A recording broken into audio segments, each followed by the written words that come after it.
তো আমাদের ফার্স্টের মানে মোস্ট ইম্পর্টেন্ট টপিক যেটা ছিল ফাইনালের পরে সেটা হচ্ছে আমাদের কি হাইড্রো ইলেকট্রিক পাওয়ার প্ল্যান্ট, বাংলায় হচ্ছে জলবিদ্যুৎ। জলবিদ্যুৎ সম্পর্কে আমরা একটু রিভিউ ক্লাস করি এবং পুরা জিনিসটা কিভাবে আমরা আসলে ম্যাথমেটিক্যাল ডেভেলপমেন্টটা করতে হয় বা থিওরিটিক্যাল থেকে সেটা আমরা আজকে দেখব। A generating station which utilizes the potential energy of water at a high level for the generation of electrical energy is known as hydroelectric power station. তো হাইড্রোইলেকট্রিক পাওয়ার স্টেশন মেইনলি কি করে, আমাদের হচ্ছে পানির যে পটেনশিয়াল এনার্জি বা স্থির শক্তি, যেটা স্থিতিশক্তি, সেই স্থিতিশক্তিটাকে কাজে লাগিয়ে আমাদের কি করে ইলেকট্রিসিটি জেনারেশন করে। তো স্থিতিশক্তিটা কি হয়, একটা সিস্টেম আছে যেখানে আমরা পানি জমা রাখি রিজার্ভারে জমা রাখি এবং একটা উচ্চতা পর্যন্ত পানি পৌঁছে যায়। তারপর ওটা কি করি, আমরা পেন স্ট্রোক দিয়ে চালু বিভিন্ন ভালভ সিস্টেম আছে, ওটা দিয়ে আমরা পানির প্রেসার কন্ট্রোল করতে পারি, তাই না? তো ফাইনালি আমাদের হয় কি যে পানিটা মেনলি করে কি, আমাদের হচ্ছে পুরা সম্পূর্ণ সব ধরনের পাওয়ার জেনারেশনের এই জেনারেশন সাইডটা কিন্তু মোটামুটি সেমই, যে আমরা কোনো কিছু একটা দিয়ে টারবাইন ঘুরাই, ওই টারবাইন ঘোরানোর পরে টারবাইনটা কি করে, আমাদের জেনারেটরটাকে ঘুরায়, ওই জেনারেটরটা কি করে, জেনারেটরটা হচ্ছে ইলেকট্রিক্যাল এনার্জি উৎপাদন করে। এরপরে ট্রান্সফরমার বিভিন্ন সুইচ গিয়ারের মাধ্যমে কি করে আমাদের হচ্ছে ওটা গ্রিডে চলে আসে। তো সব পাওয়ার সিস্টেম বা পাওয়ার প্ল্যান্টের মেইন উদ্দেশ্যটা এটাই যে আমরা কি করব, যে হচ্ছে টারবাইনটা ঘুরাবো এবং ওই টারবাইন দিয়ে আমরা হচ্ছে জেনারেশনটা করব। তো হাইড্রো ইলেকট্রিক পাওয়ার প্ল্যান্টের বৈশিষ্ট্য এটাই যে আমরা টারবাইনটা ঘুরে পানির হচ্ছে যে স্থিতিশক্তি এবং ওইটা যখন আমরা পেনস্টক দিয়ে আমরা ফ্লো করাই ওইটার গতিশক্তির উপর ভিত্তি করে। So, in a hydroelectric power station, a water head is created by constructing a dam across a river or lake. মানে আমরা রিভার বা লেকে একটা ড্যাম তৈরি করি, বড় বিশাল একটা ড্যাম তৈরি করি, অথবা আমরা হচ্ছে কৃত্রিম ড্যামও তৈরি করতে ফেলতে পারি। From the dam, water is led to a water turbine. The water turbine captures the energy in the falling water and changes the hydraulic energy অথবা product of head and flow of water into mechanical energy at the turbine shaft. মানে হচ্ছে আমাদের যে hydraulic এনার্জিটা ছিল অথবা আমাদের রূপান্তরিত গতিশক্তি, পানির রূপান্তরিত গতিশক্তি, সেটা আমাদের কি করে টারবাইন দিয়ে আমাদের হচ্ছে মেকানিক্যাল এনার্জিতে কনভার্ট হয়ে যায়। The turbine drives the alternator which converts mechanical energy into electrical energy. টারবাইনটা এই অল্টারনেটর বা জেনারেটর আমাদের কি করে ড্রাইভ করে এবং মেকানিক্যাল এনার্জিকে ইলেকট্রিক্যাল এনার্জিতে রূপান্তরিত করে। তাহলে আমরা ফার্স্টের কোশ্চেন আসতে পারে যে কেন আমরা হাইড্রো ইলেকট্রিক পাওয়ার প্ল্যান্টটা ইউজ করি, এটার অ্যাডভান্টেজ কি? এটার অ্যাডভান্টেজ গুলো হচ্ছে যদি আমরা চিন্তা করি তাহলে আমরা অ্যাডভান্টেজ গুলো আমরা কম্পেয়ার করি যদি আমরা গ্যাস বা স্টিম পাওয়ার প্ল্যান্টের রেসপেক্টে। গ্যাস বা স্টিম পাওয়ার প্ল্যান্টে ফুয়েল হিসাবে কি ইউজ হয়, আপনারা কি বলতে পারেন আমাকে? গ্যাস বা স্টিম পাওয়ার প্ল্যান্টে ফুয়েল হিসাবে কি ইউজ করা হয়?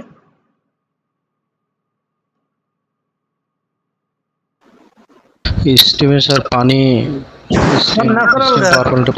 না, এক্স্যাক্টলি গ্যাস টারবাইন তো ন্যাচারাল গ্যাস, এটা কিন্তু ফুয়েল না। আমরা দুইটা ধরনের কয়লা স্টিম পাওয়ার প্ল্যান্টে স্যার কয়লা তো ইউজ করা হয় স্টিম পাওয়ার প্ল্যান্টের ঠিক আছে, আপনারা মোটামুটি সবাই ঠিকই বলছেন। আমরা আসলে গ্যাস বা কয়লা এই দুইটার মধ্যে একটা ইউজ করতে পারি। সাধারণত স্টিমে হচ্ছে কয়লা ইউজ হয় আর গ্যাস টারবাইন ইউজ করা হয়। আর গ্যাস টারবাইনের যে গ্যাস পাওয়ার প্ল্যান্ট আছে, গ্যাস বেসড পাওয়ার প্ল্যান্ট, ওইগুলোতে আবার কম্বাইন সাইকেলে আবার স্টিম টারবাইন ইউজ করা হয়। ঠিক আছে, কম্বাইন সাইকেলের যে পরবর্তী ফ্লু গ্যাসের অংশটুকুতে স্টিম টারবাইন ইউজ করা হয়। তো মেইনলি হচ্ছে এটার ওয়ার্কিং প্রিন্সিপালটা কাইন্ড অফ সেম, যে আমাদের হচ্ছে একটা গ্যাস দিয়ে আমরা টারবাইন ঘুরাই, গ্যাসের যে কি বলে এটাকে এক্সস্টনে আমরা হচ্ছে টারবাইনটা ঘুরাই, আর স্টিম হচ্ছে স্টিম গরম করে পানি গরম করে বয়লারে পানি গরম করে আমরা স্টিম উৎপাদন করি। ওই স্টিম থেকে আমরা কি করি, স্টিমের প্রেসার দিয়ে আমরা হচ্ছে ওই কি বলে এটাকে টারবাইনের ব্লেড গুলো ঘুরাই। তো মেইন আমাদের কাজটা হচ্ছে টারবাইনের ব্লেড গুলো ঘোরানো। তো এই দুটোর মধ্যে পার্থক্য আছে, এটা যদি পরীক্ষায় আসে আমরা এইভাবে লিখবো, আমরা বুঝে লিখবো আর কি। তো hydroelectric power plant, it requires no fuel as water is used for generation of electrical energy. তো নো ফুয়েল বলতে আসলে নো ফুয়েল বলতে মানে আসলে আমাদের ফসিল ফুয়েল লাগে না, বাট একটা পানির কি লাগে, পানির যে শক্তিটা আছে ওই পানির শক্তিটাই আসলে আমাদের কি ফুয়েল বা এনার্জি। তো টেকনিক্যালি এটা নো ফুয়েল, বাট এটা হচ্ছে কি আমাদের রিনিউয়েবল এনার্জি, যেটা আমাদের পানির যে রিনিউয়েবল শক্তিটা, ওই শক্তিটা আমাদের কি হয় ইউজ করা হয়। আর it requires non renewable fossil fuel for generation of electrical energy. এটাতে নন রিনিউয়েবল ফসিল ফুয়েল লাগে বা গ্যাস বা কয়লা লাগে, যেগুলো হচ্ছে বছরের পর বছর যুগের পর যুগ ধরে মাটির নিচে তৈরি হয়, মাটির নিচে চাপা পড়ে পড়ে তৈরি হয়, এবং এটা খুব সহজেই কিন্তু আবার রিনিউ করা যায় না, তাই না? এটা হচ্ছে আবার আমাদের লক্ষ লক্ষ বছর পরে আবার আমরা কি রিনিউয়েবল ফসিল ফুয়েল পাবো। আচ্ছা, it is quite neat and clean as no smoke or ash is produced. Hydro power প্ল্যান্টে আমাদের কোনো ধরনের স্মোক বা অ্যাশ প্রডিউস হয় না, but fossil fuel base power প্ল্যান্টে আমাদেরকে excessive amounts of smoke and ash are produced. আমরা জানি কি যে গ্যাসে যখন এক্সস্ট করে গ্যাসটাকে টারবাইন ঘোরানোর জন্য, তখন কিন্তু আমাদের ওই যে স্মোক তৈরি হয়, তাই না? স্মোক এবং ফ্লু গ্যাস যেগুলো, এবং অ্যাশও তৈরি হয় একই সাথে। এবং কয়লা বেস যে পাওয়ার প্ল্যান্ট গুলো আছে সেগুলোতে তো আরো বাজে অবস্থা, আমাদের কি হয় স্মোক অ্যাশ সবই তৈরি হয়, সবই এক্সেসিভ অ্যামাউন্টে তৈরি হয়। এবং কয়লা বেস পাওয়ার প্ল্যান্ট গুলো কিন্তু আমাদের ইউরোপের দেশগুলো বন্ধ করে দিচ্ছে এই এনভায়রনমেন্টাল সমস্যার কারণে। আচ্ছা, it requires very small running charges because water is the source of energy which is available free of cost। মানে এটার রানিং চার্জ খুবই কম। Running charges are high as the fossil fuel based power plants requires imported specialized fossil fuel। আমরা কিন্তু যে কয়লা ভিত্তিক বিদ্যুৎ কেন্দ্রগুলো চালাই, এগুলো কিন্তু ইন্দোনেশিয়া অস্ট্রেলিয়া থেকে আমাদের এই কয়লাগুলো আসে, সাববিটুমিনাস কয়লা। সাববিটুমিনাস কয়লা এগুলো কিন্তু ইম্পোর্ট করে আনতে হয়। ইম্পোর্ট করে আনার কারণে আমাদের কি হয়, আমাদের দামটা অনেক ভ্যারি করে এবং বেশিরভাগ সময় কি দামটা বাড়তে থাকে। তো ফসিল ফুয়েলে অনেক রানিং চার্জের অনেক অনেক বেশি। এছাড়াও কি আমাদের হচ্ছে পাওয়ার প্ল্যান্টের যে রানিং চার্জ গুলো আছে ওগুলো তো আছেই, যেগুলো আমাদের আর সাধারণত হাইড্রো ইলেকট্রিকে থাকে না। স্যার ক্লাস কি রেকর্ড হচ্ছে? হ্যাঁ, রেকর্ড হচ্ছে, এটা আমার পিসিতে রেকর্ড হচ্ছে, ঠিক আছে। ওকে, it is comparatively simple in construction, requires less maintenance। মানে হাইড্রো ইলেকট্রিক পাওয়ার প্ল্যান্টে কিন্তু খুব বেশি মুভেবল পার্ট নাই, তাই না? মুভেবল পার্ট আছে আমাদের কি কোনো কি বলে এটাকে, হ্যাঁ ঘুরন্ত যে টারবাইন গুলো কিন্তু টারবাইন আছে, জেনারেটর আছে, কিন্তু আমাদের যে ধরেন যে আলাদা সুইচ গিয়ার বা আমাদের যে টারবাইন ঘোরানোর জন্য যে কন্ডেন্সার লাগে, সেগুলো কিন্তু আমাদের হাইড্রো না স্যার, ওগুলো তো নেই, প্রয়োজন লাগে না। জি স্যার ওগুলো নেই। আচ্ছা, আর ফসিল ফুয়েল যেটা construction is complex specially in combined cycle power plant, as a result they require frequent maintenance. আমাদের হচ্ছে কম্বাইন্ড সাইকেল পাওয়ার প্ল্যান্টে হয় কি, আমাদের প্রথমে গ্যাস টারবাইন দিয়ে আমরা বিদ্যুৎ জেনারেশন করি, তারপরে ফ্লু গ্যাসটাকে আমরা কি করি, স্টিমটা ওই ফ্লু গ্যাস দিয়ে আমরা হচ্ছে বয়লার দিয়ে পানি গরম করি এবং স্টিম উৎপাদন করি, তারপরে ওটা আবার স্টিম টারবাইন দিয়ে চালনা করি। তো আমাদের কিন্তু হচ্ছে এটা কম্বাইন্ড সাইকেলে আমাদের কি হয়, খুব বেশি পরিমাণ কমপ্লেক্সিটি আছে এবং এটা মেইনটেনেন্সও খুব বেশি ফ্রিকোয়েন্টলি করতে হয়। আচ্ছা, does not require a long starting time like a steam power station. In fact, such plants can be put into service instantly। আমাদের কিন্তু শুধুমাত্র পানিটার পেন স্ট্রাকচার ভালভ গুলো কি করা লাগে, কম কন্ট্রোল করলেই কিন্তু আমাদের কি হয়ে যায়, আমাদের এই যে পাওয়ার প্ল্যান্টটা চালু হয়ে যায়। কিন্তু আমাদের কিন্তু এই যে কি বলে গ্যাস বেসড বা কোল বেসড পাওয়ার প্ল্যান্ট গুলো, এগুলো হচ্ছে একটা জেনারেটর আমাদের রান করতে 8 ঘন্টা লাগে। আপনারা কি ট্রেনিং এ গেছেন কিনা, গিয়ে দেখছেন কিনা জানি না, আমরা আমাদের সময় যখন ট্রেনিং এ ছিল আমরা দেখছিলাম বা বলছিল আর কি, যে প্রায় 8 ঘন্টা 12 ঘন্টা আগে থেকে আমাদের হচ্ছে জেনারেটরের অনলাইনে আসার কাজটা শুরু করতে হতো, জেনারেটরটা স্টার্ট করতে হতো, আস্তে আস্তে স্পিড বাড়াইতে হতো, প্রায় 8-10 ঘন্টা লাগতো। আমার থিসিসের টপিকটাও এটা, যে আসলে কত সময় ধরে আমাদের জেনারেটরটা অন করা লাগে। তো আসলে আমাদের ফসিল ফুয়েল বেস রেগুলার হচ্ছে জেনারেটরটা অন করতে এবং ফাইনালি হচ্ছে দেখা যায় পানি গরম করতে, বয়লার গরম করতে আসলে হিউজ পরিমাণ টাইম লাগে। ইমিডিয়েটলি কিন্তু আমাদের গ্রিডে সাপ্লাই দেওয়া যায় না, বাট যে স্টিম পাওয়ার স্টেশন গুলো আছে সেগুলো কি করে, ইমিডিয়েটলি আমাদের হচ্ছে গ্রিডে চলে আসতে পারে।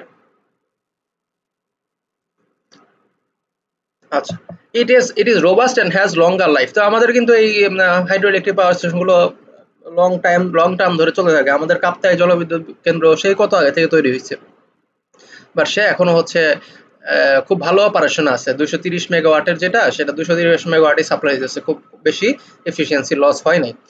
It has specific service life time. আমাদের কিন্তু এমনিতে ফসিল ফুয়েল বেস যে পাওয়ার প্ল্যান্ট গুলো, সেগুলো একটা নির্দিষ্ট সময় পরে আমাদের এটা আউট অফ অর্ডার হয়ে যাবে। আচ্ছা, such plants serve many purposes in addition to generation of electrical energy, they also help in irrigation and controlling floods। তো এটা তো আপনারা বুঝতে পারছেন পরে, যে আমাদের হচ্ছে যে এই যে কি বলে এটাকে হাইড্রো ইলেকট্রিক পাওয়ার প্ল্যান্টটা আছে, যে ড্যামগুলো আছে, এগুলো কিন্তু আমাদের ফ্লাড কন্ট্রোল করতে খুব কাজে লাগে, এবং এর আশেপাশে যে এরিয়াগুলোতে আছে সেগুলো কিন্তু আমাদের সেচ কাজের চালানোর জন্য আমরা কিন্তু ড্যাম থেকে পানির একটা লাইন দিয়ে দিতে পারি। তো এইসব কাজেও কিন্তু আমাদের হাইড্রো ইলেকট্রিক পাওয়ার প্ল্যান্টগুলো কাজে লাগে। আর ফসিল ফুয়েল কিন্তু এই ক্ষেত্রে আসলে উল্টা, সে আরো করে কি, সে আমাদের ধানি জমি বা চাষাবাদী জমিগুলোকে কি করে, ডিস্ট্রয় করে ফেলে। এই ফসিল ফুয়েল বেসড একটা পাওয়ার প্ল্যান্ট হলে কিন্তু ওই পুরো এরিয়াতে আমাদের মাটি কি হয়, অনুর্বর হয়ে যায়। Rather it pollutes surrounding environment with its pollutants. এরপরে এনভায়রনমেন্টাল বিভিন্ন পলিউশন আছে। সো এসব মিলিয়ে আমাদের আসলে দুইটার কাজ কিন্তু উল্টা হয়ে গেল। আমাদের হাইড্রো ইলেকট্রিক পাওয়ার প্ল্যান্টের অ্যাডভান্টেজ গুলো বেশি এই ক্ষেত্রে। Although such plants require attention of highly skilled persons at time of construction, yet for operation a few experienced person may do the job well. তো হাইড্রো ইলেকট্রিক পাওয়ার প্ল্যান্টের ক্ষেত্রে বা জলবিদ্যুৎ গুলোর ক্ষেত্রে আমাদের শুরুতে যে কনস্ট্রাকশনটা আছে, পানি কতটুকু উঁচা, ড্যামে কতটুকু পানি রিজার্ভ রাখতে হবে, কত বড় ড্যাম করতে হবে, ভালভ সিস্টেম গুলো কিরকম হবে, আমাদের কি পরিমাণ ট্রান্সফরমার হচ্ছে, এই যে জেনারেটর কি কোন রেটিং এ লাগবে, ওই জেনারেটরটা ঠিকভাবে গ্রিডে ইন্টিগ্রেট করা যাবে কিনা, সঠিক আরপিএম তৈরি করা যাবে কিনা, এই সব কিছু মিলে আমাদের কিন্তু আসলে যে শুরুতে আমাদের যে হাইলি স্কিল পার্সনের কি বলে রিকোয়ারমেন্ট তৈরি হয়, তাই না, এই হাইড্রো ইলেকট্রিক পাওয়ার প্ল্যান্টে। বাট আমাদের ফাইনালি কি হয়, যে কিছুদিন পরে যখন প্ল্যান্টটা চালু হয়ে যায় তখন আসলে একটা লিমিটেড অপারেশনের মধ্যে আমরা প্ল্যান্টটা খুব ভালোভাবে রান করাতে পারি। বাট ফসিল ফুয়েল বেসড যেগুলো আছে, require highly skilled workforce two operate. আপনারা জানেন কিনা জানি না, আমাদের যে বর্তমান কয়লা বিদ্যুৎ বয়লার গুলো আছে, এগুলোকে super critical, ultra super critical boiler গুলো আছে। তো এই বয়লার গুলো আসলে এত উচ্চ তাপমাত্রায় আপনার ইয়া করে, ক্রিটিক্যাল টেম্পারেচারে ওয়ার্ক করে, যে আসলে এগুলো যদি একটু এদিক সেদিক হয় আমাদের কিন্তু হিউজ পরিমাণ ক্ষতি হয়ে যেতে পারে পাওয়ার প্ল্যান্টের এবং বয়লারেরও ক্ষতি হয়ে যেতে পারে না। তো সেই জন্য আসলে আমাদের সবসময় কি, যে স্কিলড পার্সোনাল লাগে। এবং আপনারা জানেন অবশ্যই যে আমাদের হচ্ছে আসলে পাওয়ার প্ল্যান্ট গুলোতে বিভিন্ন রাশিয়ান এবং ইন্ডিয়ানরা কাজ করে। তো বুঝতে পারতেছেন। আচ্ছা, তো এখন যদি আপনাকে বলা হয় যে write down the advantages of hydro electric power plant with respect to steam turbine power plant, তাহলে কি লিখতে পারবেন না? ইনশাআল্লাহ স্যার। স্টিম টারবাইনের রেসপেক্টে হাইড্রো ইলেকট্রিকের যে ইয়াটা ওইটা লিখতে বলছে, আপনাকে লিখতে পারবেন না। অথবা যদি গ্যাসও বলে, আপনি জিনিসটা কিন্তু একই হবে, কারণ আমাদের এটা হচ্ছে ফসিল ফুয়েল আর ওইটা হচ্ছে কি হাইড্রো ইলেকট্রিক। ইনশাআল্লাহ স্যার। আচ্ছা, তো মেইনলি যেটাই বলুক আমাদের আনসার কিন্তু এই যে এতটুকু যেটা বললাম এটাই হবে। আপনারা নিজের ভাষায় লিখতে পারেন, বাট যে পয়েন্টগুলো লিখলাম ওই পয়েন্টগুলো হচ্ছে বেশি ইম্পর্টেন্ট আর কি। নিজের ভাষায় বড় ছোট করে একটু লিখতে পারেন, কোনো সমস্যা নেই। আচ্ছা, এরপরে আসে আমাদের কি হাইড্রো ইলেকট্রিক পাওয়ার প্ল্যান্টের ওয়ার্কিং প্রিন্সিপাল, কম্পোনেন্টস এবং ডায়াগ্রাম। স্কিম্যাটিক ডায়াগ্রাম আঁকতে বলতে পারে পরীক্ষায়। তো আমার ডায়াগ্রাম যদি আঁকতে বলে আমরা হচ্ছে এই যে এই ডায়াগ্রামটা আঁকবো। আমাদের আগে স্যারের যে ইয়াটা নোটটা ছিল ওটার মধ্যেও আছে, এবং এটাই আসলে আমাদের কি একটা স্ট্যান্ডার্ড ডায়াগ্রাম। তো ডায়াগ্রাম আঁকার সময় আপনার কি মাথায় আনতে হবে, ধরেন যে আমাদের প্রথমে একটা হাইড্রো ইলেকট্রিক পাওয়ার প্ল্যান্টের যেই পানির রিজার্ভারটা থাকবে, রিজার্ভারটা ওইটা নিশ্চয়ই অনেক উপরে, পাহাড়ের উপরে থাকবে, এবং ওইটা উচ্চতা অনেক বেশি হবে। উচ্চতা যদি বেশি না হয় ওইটা আসলে কোনো কাজেই লাগবে না, কারণ আমাদের পানির এনার্জি নির্ভর করে, স্থিতি শক্তিটা নির্ভর করে কত উচ্চতা আমি পানিটা সার্ভ করতে পারতেছি, তাই না? তাহলে আপনারা প্রথমে একটা হিলি এরিয়া এঁকে ফেলবেন, এরপরে উপরে একটা রিজার্ভার রাখবেন, রিজার্ভার রাখার পরে ড্যাম আঁকবেন, ঠিক আছে? ড্যামটা হচ্ছে আমাদের বেসিক্যালি কি কংক্রিটের একটা স্ট্রাকচার, যেটা হচ্ছে কি পানিটাকে ধরে রাখে এবং পানিটা যাতে স্মৃতিশক্তি জমা হয় সেই কাজটা সে করে। ড্যামের পরে কি আছে, একটা প্রেসার চ্যানেল আছে। এখন এই প্রেসার চ্যানেলটা আসলে কি করে, আমাদের এখানে প্রেসার চ্যানেলের যে কাজ, পেনস্টকের কাজ একই, সেটা হচ্ছে কি একটা পানিটাকে, ড্যামের পানিটাকে কি করা, একটা হাই প্রেসারে চালনা করা, হাই প্রেসারে ফ্লো করানো, এই লাইন দিয়ে আমাদের পাওয়ার হাউস পর্যন্ত বা টারবাইনের ব্লেড পর্যন্ত পৌঁছাইতে হবে। তো প্রেসার চ্যানেল দিয়ে আপনারা মানে প্রেসার চ্যানেল আঁকতেও পারেন, অথবা এটা স্কিপ করে পেন স্টকে সরাসরি চলে যেতে পারেন। মেইনলি কাজ হচ্ছে কি, যে আমাদের হচ্ছে যে হাই প্রেসারে পানিটাকে ফ্লো করানো। আচ্ছা, সার্চ ট্যাঙ্ক, এটা একটু ইম্পর্টেন্ট, যে সার্চ ট্যাঙ্কের কাজটা কি আসলে, কেউ কি আমাকে বলতে পারবেন যে সার্চ ট্যাঙ্কের কাজটা কি? একটা যে কোনো অ্যাজাম্পশন বলেন, কোনো সমস্যা নেই।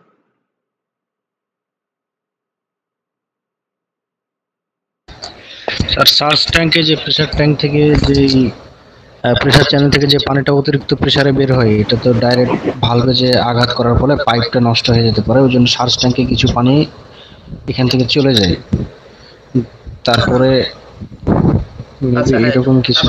আপনার আনসারটা কাইন্ড অফ ঠিক আছে, বাট আমি যদি আরো একটু গুছিয়ে বলি, সেটা হচ্ছে কি যে আপনার দেখেন, আপনি একটা পাওয়ার প্ল্যান্ট রান করতেছেন, ঠিক আছে? এমন সময় হলো কি যে আপনার হঠাৎ করে আহ, পানি বেশি পরিমাণ, পানি বেশি জি জি জি অতিরিক্ত জি স্যার, জি স্যার, জি স্যার, না, ওইটার জি মধ্যে স্যার। না যায়, ওইটা আমাদের পরের পয়েন্ট। আমরা প্রথম পয়েন্ট হচ্ছে ধরেন যে আপনার হঠাৎ করে আমাদের কি হলো, আমাদের ভালভটা বন্ধ করে দিতে হলে, পাওয়ার প্ল্যান্টটা অফ করে দিতে হলো, যেমন একটা টারবাইন একটা জি সমস্যা স্যার। হয়েছে, আমাদের পাওয়ার প্ল্যান্টটা বন্ধ করে দিতে হুম। হইলো।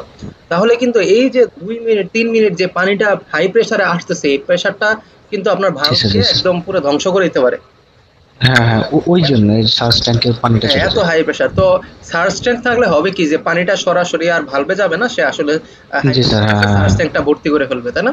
সার্চ ট্যাঙ্কটা ভর্তি দুই করে মিনিট ফেলে, দশ জি জি মিনিট জি। 50 মিনিট আধা ঘন্টা যাই লাগুক, আমাদের হচ্ছে ততক্ষণ জি মধ্যে স্যার। সার্চ ট্যাঙ্কে জমা হবে। আচ্ছা, এরপরে ধরেন যে আবার যখন ভালভ করবেন, তখন এই যে সার্চ ট্যাঙ্ক হয়ে আমাদের রিজার্ভার থেকে মানে দুইটাই কন্টিনিউয়াসলি আমাদের ফ্লো হয়ে যাবে, ঠিক আছে না? তার মানে আমরা কি, আমরা হচ্ছে টারবাইনটার যখন বা পাওয়ার প্ল্যান্টের মেইন পাওয়ার প্ল্যান্টের যদি কোনো সমস্যা হয়, আমরা এই পানির প্রেসারটা যাতে আমার পাওয়ার প্ল্যান্টকে ক্ষতি না করতে পারে, সেজন্য আমরা সার্চ ট্যাঙ্ক রাখি। যখন বাল্ব হঠাৎ বন্ধ করে দিব, তখন হয় কি, তখন হয় আমাদের হচ্ছে পানিটা এসে সার্চ ট্যাঙ্কে জমা হয়ে যাবে। আবার এমন হলো যে আপনার হচ্ছে পানি নাই, ঠিক আছে? পানি নাই কিন্তু আপনার হচ্ছে ডিমান্ড আছে, আপনার সাপ্লাই দিতে হবে কোনো কারণে। কোনো কারণে হঠাৎ করে ধরেন এখানে রিজার্ভারের এখানে একটা ভালভ নষ্ট হয়ে গেছে, ভালভ নষ্ট হয়ে বন্ধ হয়ে গেছে। বাট আপনার কিন্তু পাওয়ার প্ল্যান্ট হঠাৎ করে বন্ধ করে দেওয়া যাবে না। বা জেনারেটরটা এখন বন্ধ করার সময় হয় নাই। বন্ধ করলে ক্ষতি হয়ে যাবে, বড় ক্ষতি হয়ে যাবে। তখন আপনার হচ্ছে 30 মিনিট, 40 মিনিট, 50 মিনিট যাই হোক, এই যে এই পানির যে প্রেশারটা লো হয়ে গেছে, এই লো প্রেশারটা সার্চ ট্যাঙ্ক থেকে পানি এসে আমাদের হচ্ছে এই যে কি বলে পাওয়ার হাউসে সাপ্লাই দিবে। তো আশা করি বোঝা গেছে যে আসলে সার্চ ট্যাঙ্কটা ২ রকম কাজ করে। মানে ২ রকম কাজ করতে পারে। একটা হচ্ছে হাই প্রেশার থেকে রক্ষা করা, আর একটা হচ্ছে লো প্রেশারে আমাদের সাপ্লাই দেওয়া। কাইন্ড অফ এটাকে বলা হয় আসলে বাফার। আপনারা যারা অলরেডি ইন্ডাস্ট্রিয়াল প্রোডাকশন এ আছেন, এটাকে আমরা বলি কোনো কিছু, আর যেকোনো কিছু কিন্তু বাফার করা হয়। যেমন আমরা যদি বলি পানি হোক, ওয়াটার ফর ইনজেকশন বলেন, বা হচ্ছে আমাদের কি কম্প্রেসড এয়ার বলেন, সবকিছু একটা বাফার করা হয় যাতে হচ্ছে আমাদের পরবর্তী স্টেশনটাতে আমাদের কোনো সমস্যা না হয়।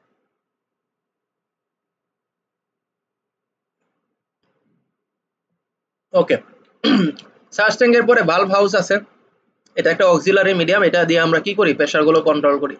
আর পেন স্টকটা হচ্ছে কি, পেন স্টক আর প্রেসার চ্যানেলের মধ্যে পার্থক্যটা আসলে কোথায়?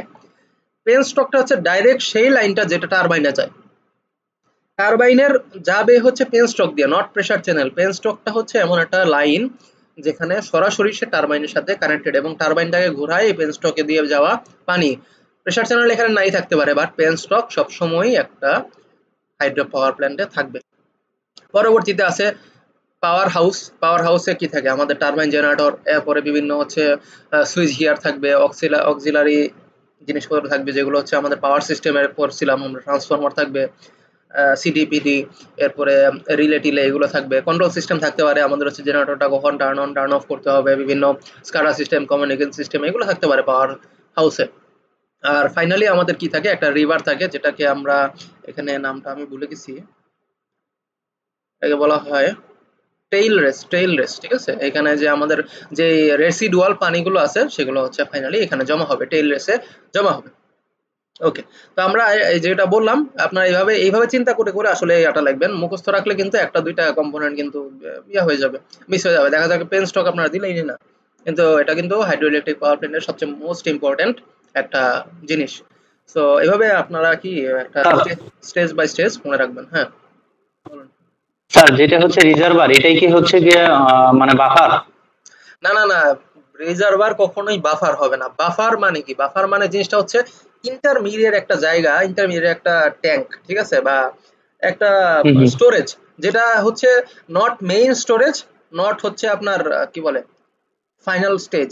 এটা হচ্ছে এমন একটা জায়গা যেখানে হচ্ছে আমরা যাতে পরবর্তী ফাইনাল স্টেজে কোনো সমস্যা না হয়, সেজন্য আমরা কিছু করে জমা রাখি, যাতে মানে মেইন ধরেন রিজার্ভারে পানি নাই, রিজার্ভার কখনোই বাফার হবে না। জি স্যার। বাফার জিনিসটাই হচ্ছে যাতে হচ্ছে আমরা কিছুটা সময় পাই, কোনো সমস্যা হইলে কিছুটা সময় এখান থেকে সাপ্লাই দেওয়া যায়। তো সার্চ ট্যাঙ্কটা হবে আমাদের জি স্যার। বাফার ট্যাঙ্ক আর কি, বাফার মিডিয়াম এই হাইড্রো ইলেকট্রিক জি স্যার। পাওয়ার প্ল্যান্টে। স্যার নরমালি তো স্যার আমরা বাফার বলি যেটা হচ্ছে আমার প্রয়োজনের চাইতে এখন মানে তুলনায় একটু বেশি আছে, ওইটা আমরা বাফারে হচ্ছে সংরক্ষণ করি, যখনই হচ্ছে আমার কোনো কিছু ঘাটতি হচ্ছে বা হচ্ছে তখন বাফার থেকে এনে আমারটা আমি লেভেল রাখতেছি। হ্যাঁ হ্যাঁ এক্স্যাক্টলি ওটাই বললাম যে আমাদের হচ্ছে প্রয়োজনের তুলনায় বেশি না, মানে হ্যাঁ বেশি কাইন্ড অফ। আমরা হচ্ছে কিছু পানি এখানে রাখলাম, হঠাৎ করে আমাদের এই রিজার্ভারের এখানে হ্যাঁ ঢুকে হ্যাঁ আমাদের একটা ভালভ নষ্ট হয়ে গেল, তখন আমাদের এই যে 10-15 মিনিট আমাদের প্রেসারটা ঠিক রাখা, যাতে টারবাইনটার আরপিএম কমে না যায়। যাতে আরপিএম কমে গেলে কি হবে, আমাদের হচ্ছে ফ্রিকোয়েন্সি কমে যাবে, তাহলে কিন্তু আমাদের গ্রিড অফ শাটডাউন হয়ে যাবে। সো আমাদের যাতে ওই প্রেসারটা না কমে সেজন্য আমরা কিছু সময়ের জন্য সার্চ ট্যাঙ্ক থেকে সাপ্লাই দিব বা বাফার থেকে আমাদের হচ্ছে সাপ্লাই দিব। তো বাফারটা আপনি আপনি যেটা বললেন না স্যার একটু আগে, ভ্যাল ওইটাই ওইটাই আমরা বিভিন্ন ক্ষেত্রে কাজ স্যার করি। ভ্যালু হাউসটা হুম। স্যার ভ্যালু হাউসটা কি? ভ্যালু হাউসটা ভালভ হাউস ও সরি হচ্ছে, ভালভ হাউস। হ্যাঁ ভালভ হাউস হচ্ছে এই পুরা পুরা পাওয়ার প্ল্যান্টের বিভিন্ন ভালভ। ধরেন আমাদের হচ্ছে প্রেসার তো কন্ট্রোল করে কি দিয়ে, ভালভের ওপেনিং দিয়ে, তাই না? ভালভ যত বেশি খুলবে প্রেসার বেশি হবে, ভালভ কম হলে প্রেসার কমে যাবে। আবার যখন আপনার পাওয়ার প্ল্যান্ট বন্ধ করতে হবে, সাথে সাথে তো ভালভ বন্ধ করতে পারবেন না, আস্তে আস্তে আস্তে আস্তে আমাদের কি করতে হবে, ওয়াটার ফ্লোটা কমাইতে হবে। তো ভালভ হাউস হচ্ছে এই পাওয়ার প্ল্যান্টের যত ভালভ গুলো আছে সবগুলোকে কি করে, কন্ট্রোল করে এখান থেকে। আপনারা ভালভ তো আশা করি দেখছেন, তাই না? ভালভ হচ্ছে কি আমাদের ওই অ্যাঙ্গেল সিট ভালভ আছে, বিভিন্ন ধরনের ভালভ আছে যেগুলো হচ্ছে ওপেনিং এর উপর ডিপেন্ড করে আমাদের যেই মিডিয়ামটা ওটা যাবে। স্যার নরমালি হচ্ছে physically hydro electric power plant এখনো দেখি নাই, যার কারণে হচ্ছে একটু কোশ্চেন গুলো স্যার। না অবশ্যই এখন দেখেন নাই বলে তো আসলে পড়তেছেন, তাই না? ঠিক আছে, ওকে। জি স্যার জি স্যার। আচ্ছা, তো আমরা এখানে যেটা বললাম সেগুলো মোটামুটি এখানে লেখা আছে, আমরা একটু পরে দেখি। Hydro electric power plant consist of, আমরা কিন্তু স্কিম্যাটিক ডায়াগ্রাম এবং ওয়ার্কিং প্রিন্সিপাল বললে যে এগুলো লিখবো, ঠিক আছে? এখানে খুব সুন্দর করে আমাদের লেখা আছে, কোশ্চেন আসতে পারে। Hydro electric power plant consist of following component. প্রথমে হচ্ছে রিজার্ভার অর পন্ডেজ, ঠিক আছে? রিজার্ভার বা পন্ডেজ, আমরা কিন্তু ম্যাথ করতে গিয়ে পন্ডেজ নামে অনেক কিছু দেখছি, তো রিজার্ভারটাকেই আসলে কি বলা হয়, পন্ডেজ বলা হয়।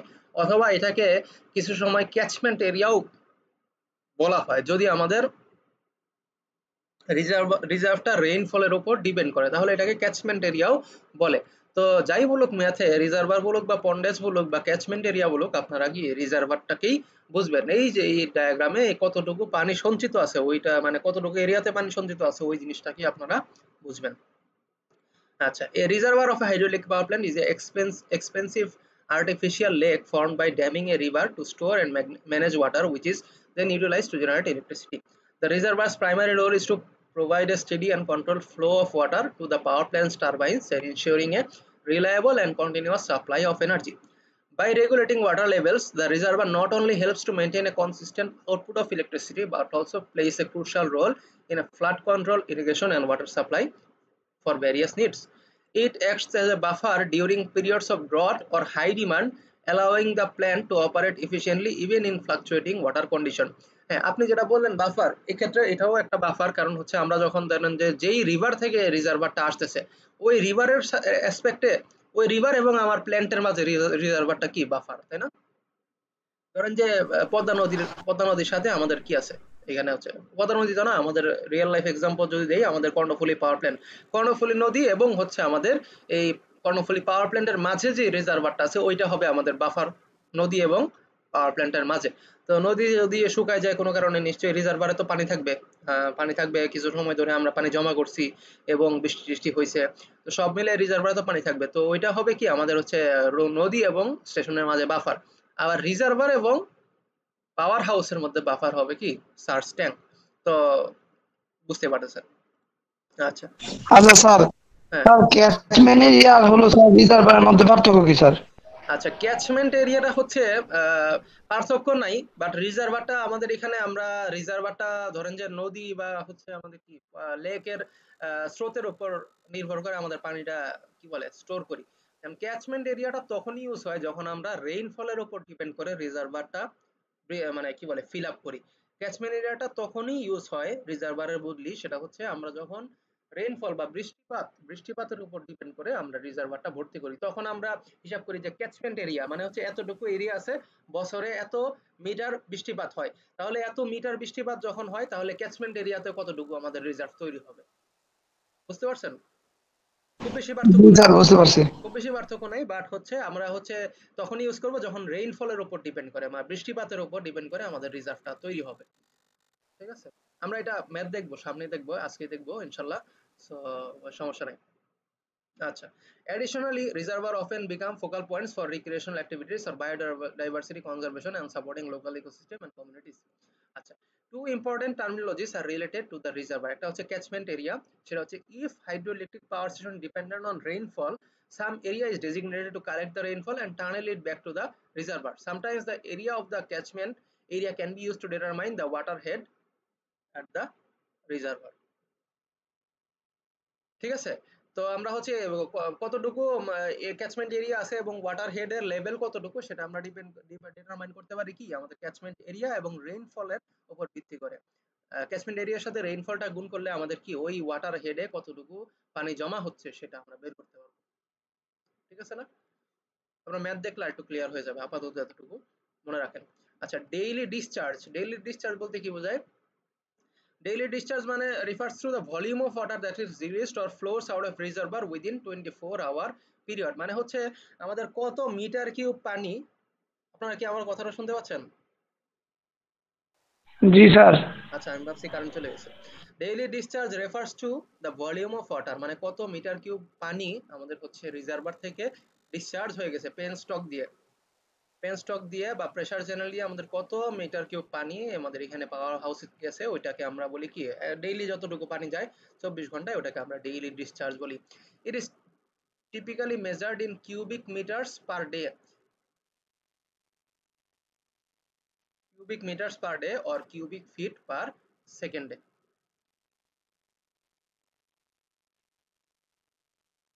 ঠিক আছে, মিটার কিউবে আমরা মেইনলি হচ্ছে গণনা করি অথবা কিউবিক ফিট পার সেকেন্ডেও আমরা ব্রিটিশ যদি ইউনিট ইউজ করি তাহলে ওটা। আচ্ছা, ওয়াটার হেড বা মিন হেড বা ইফেক্টিভ হেড, এটা মানে কি আপনারা বুঝতে পারেন না? এটা বলেন তো, স্যার তো নিশ্চয়ই পড়াই গেছে। ওয়াটার হেড বলতে কি বোঝায়? তার পানির উপরে লেভেল নাকি? হ্যাঁ, এক্স্যাক্টলি, আমাদের রিজার্ভারে কত উচ্চতা পর্যন্ত পানিটা কি জমা, ঠিক আছে, সেটাই হবে আমাদের water head. Water head, mean head or effective head refers to the height difference between the surface level of water in the reservoir and the point where the water is released or used. মানে হচ্ছে আমাদের এই যে ওয়াটারের যে surface level আছে এবং যে point থেকে ওয়াটারটা আমাদের প্রেসার চ্যানেল দিয়ে বের করে দেওয়া হচ্ছে ওই দুইটা পয়েন্টের মাঝে দূরত্বকে কি বলে? ওয়াটার হাইটটাকে বলা হয় water head. Typically a turbine or spillway. It is measured in feet, meter or feet and is crucial for calculating the potential energy available for generation or other uses. ঠিক আছে, আমরা তো আশা করি রিজার্ভার, পন্ডেজ এবং catchment area, daily discharge, water head, mean head, effective head, এই meaning গুলো আমরা আশা করি বুঝতে পারছি, ম্যাথে ইনশাআল্লাহ কাজে লাগাতে পারবো। Imagine a reservoir used for hydraulic power generation. The daily discharge would be the amount of water released each day to meet electricity demand, while the effective head would be the height difference between the water level in the reservoir and the turbine intake, which dictates how much energy can be generated from the water flow. তো এই যে daily discharge এবং water head, এই দুইটা terminology আমাদের কত পরিমাণ energy generated হচ্ছে পানি থেকে সেটা আমরা বের করতে কাজে লাগবে। পরে আমরা ইকুয়েশনটা দেখতেছি। আচ্ছা, পরবর্তীতে আসে আমাদের হচ্ছে ড্যাম, যেটা হচ্ছে কংক্রিটের যে স্ট্রাকচারটা, যেটা হচ্ছে আমাদের পানি ধরে রাখে আর কি, রিজার্ভারটা তৈরি করে ওইটা।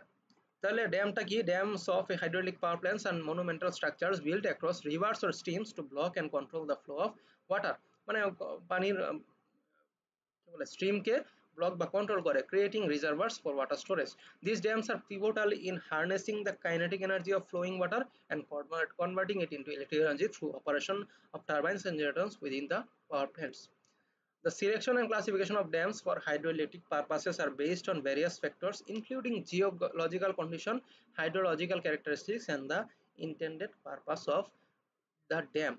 তো পরীক্ষার জন্য একটা কোশ্চেন ইম্পর্টেন্ট, সেটা হচ্ছে যে আমরা এই ড্যামটা যে সিলেক্ট করব বা বিভিন্ন টাইপের ড্যাম আছে, এই ড্যামগুলো কয় টাইপের হয়ে থাকে এবং আমরা কিসের বেসিসে ড্যামগুলো সিলেকশন করব। ঠিক আছে, বুঝতে পারছেন? এই যে আমাদের ড্যামটা এটা আমরা কয় টাইপের ড্যাম হয়ে থাকে এবং কিসের বেসিসে আমরা এই ড্যামটা সিলেকশন করব। তো এখানে দেওয়া আছে classification. Dams are generally classified according to structure and materials used in construction. তো প্রথমে আছে gravity dam often made of concrete rely on their own weight to resist the pressure of the water. These are usually built in wide valleys to firm foundation. মানে হচ্ছে gravity dam বলতে আমাদের যে পেনস্টকের যেই পানিটা আসবে, ওই পানিটা আমাদের গ্র্যাভিটি দিয়েই আসবে এবং এটার যে ওজনটা আছে, ঠিক আছে, আমাদের এই যে এখানে যে এটা আছে, এটা যেটা আছে এটা কিন্তু একটা গ্র্যাভিটি ড্যাম, ঠিক আছে। এই গ্র্যাভিটি ড্যামের ওজন দিয়ে আমরা কি করব, পানির যে প্রেসারটা আছে ওইটাকে ব্লক করব। তো গ্র্যাভিটি ড্যাম হচ্ছে এরকম হয়ে থাকে আর কি। আচ্ছা, সেকেন্ড হচ্ছে arch dam, also constructed from concrete, are designed to in a curvature shape which helps transfer the water force from crayon walls canyon walls, making them suitable for narrow steep walled valleys।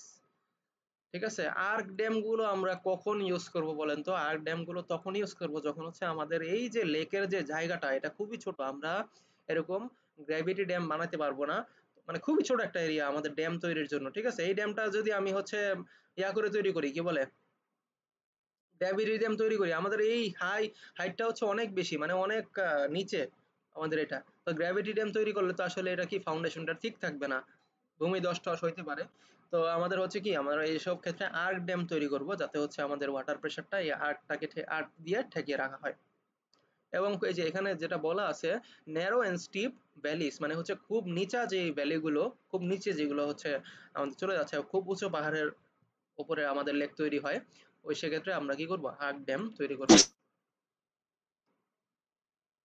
ঠিক আছে, buttress dams এটা হচ্ছে are supported by series of triangular supports or buttresses on a downstream side, reducing the amount of construction material needed, and are apt for locations where solid foundation is required but may not be as readily available। মানে হচ্ছে যেসব জায়গায় মাটিতে solid foundation নাই সেসব জায়গায় হচ্ছে, এবং এবং হচ্ছে কি আমাদের হচ্ছে কস্টটা একটু কম হইতে হবে, কস্টটা কম হইতে হবে আমাদের। এই যে এখানে গ্র্যাভিটি ড্যাম বলেন অথবা আর্ক ড্যাম বলেন, এগুলোকে সাপোর্ট করতে কি হয়, হিউজ পরিমাণ ইঞ্জিনিয়ারিং কনস্ট্রাকশন তৈরি হয়, দরকার হয় আর কি, কংক্রিট।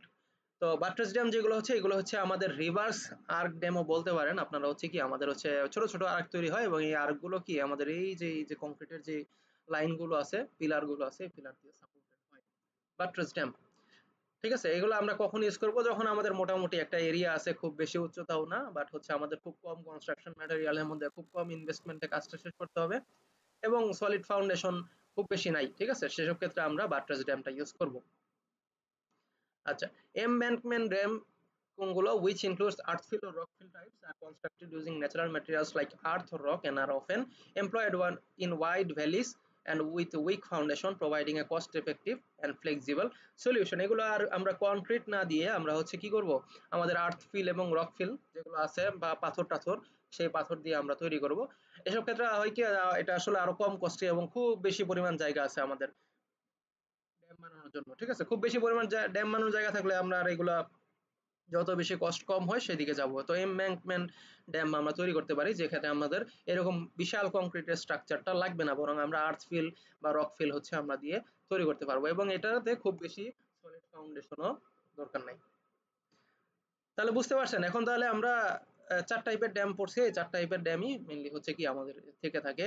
এখন আপনাদের যদি কোশ্চেন আসে তাহলে পারবেন না যে define the type of dams used in a hydraulic power plant, আশা করি পারবেন। Gravity dam, arch dam, buttress dam এবং এনব্যাঙ্কমেন্ট ড্যামস। এখন এই চারটার মধ্যে আসলে কিভাবে আমরা ডিফারেন্সিয়েট করব যে কখন কোনটা লাগবে, কখন কোনটা লাগবে। ঠিক আছে, তো আমরা এতক্ষণ তো এত বলেই দিলাম যে আসলে কখন কোনটা লাগবে, যে যদি হচ্ছে the selection of a dam type for hydraulic project is influenced by various factors, geological and geotechnical conditions are paramount as they determine the suitability of the foundation and stability of the dam structure। তো এটা mainly কারণটা কি, কারণটা হচ্ছে ধরেন যে আপনার অনেক বেশি জায়গা আছে, তাহলে আপনি কিভাবে যাবেন, এমব্যাঙ্কমেন্ট ড্যামস অথবা বাট্রেস ড্যাম। ঠিক আছে, এমব্যাঙ্কমেন্ট অথবা বাট্রেস। যদি খুবই কম ফাউন্ডেশন হয়, তাহলে মানে ফাউন্ডেশন খুবই কম হয়, ধরেন যে নিচে মাটিটা যেটা ওটা খুব বেশি মানে স্টেবল না। ঠিক আছে, মাটিটা হচ্ছে পাহাড় পাহাড় পর্বত আছে, তারপরে নিচের রিভার আছে। ঠিক আছে, সেসব ক্ষেত্রে এমব্যাঙ্কমেন্ট ড্যাম ইউজ করবেন, আর যদি হচ্ছে মোটামুটি স্টেবল হয় সেক্ষেত্রে বাট্রেস ড্যামের দিকে যাবেন, যাতে আমাদের পিলার গুলো কি করতে পারে, মোটামুটি সাপোর্ট করতে পারে, আর একদমই সাপোর্ট না করতে পারলে এমব্যাঙ্কমেন্ট ড্যামের দিকে যাব। আচ্ছা, পরবর্তী যদি আপনার অনেক বেশি নিচে ইয়া হয়, আমাদের কি হয়, মানে পাহাড়টা অনেক খাড়া হয়, লেকটা অনেক, পাহাড়ের যে উপরে যে লেকটা আছে ওটা অনেক খাড়া, সেক্ষেত্রে আমাদের কি করতে হবে, আর্ক ড্যামে যেতে হবে, আর্ক ড্যামে যেতে হবে। আর যদি আমাদের এমনিতে নর্মাল কন্ডিশন হয় যে আমাদের হচ্ছে মোটামুটি খাড়া, এরপরে আমাদের যে এরিয়াটা আছে ওইটাতে কি নাই, তো ওই যে এই পয়েন্টটা আমরা পড়বো, ইকোনমিক কনসিডারেশন, মানে হচ্ছে ওই এরিয়াতে আপনি মোটামুটি পাহাড় পর্বত যা যা আছে সবকিছু আপনার ইউজ করতে পারবেন, কোনো বায়োডাইভার্সিটি নাই, সেসব ক্ষেত্রে আমরা কি গ্র্যাভিটি ড্যামটা ইউজ করতে পারবো। সবকিছুই আমরা ধ্বংস করে আমরা হচ্ছে গ্র্যাভিটি ড্যাম।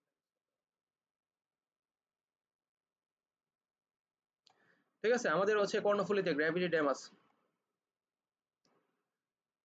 আচ্ছা, তো জিওটেকনিক্যাল কন্ডিশন একটা আছে। Hydrological factor such as flow rate and viability of the river are crucial in ensuring that dam can provide a consistent and reliable water supply for energy generation. এক্ষেত্রে আসলে consideration রাখতে হবে কি যে আপনার পানিটা যদি একদম খরস্রোতা নদী হয় সেক্ষেত্রে কিন্তু আর্ক ড্যামটা আপনার কাজে লাগবে না। ঠিক আছে, আর্ক ড্যামটা আপনার হচ্ছে ডেঞ্জারাস হয়ে যাবে। সেক্ষেত্রে আমাদের কি করতে হবে, বাট্রেস ড্যামে যেতে হবে অথবা আমাদের হচ্ছে গ্র্যাভিটি ড্যামে যেতে হবে, যাতে হচ্ছে এটার একটা কি সাপোর্ট থাকে, নিচে একটা সাপোর্ট থাকে।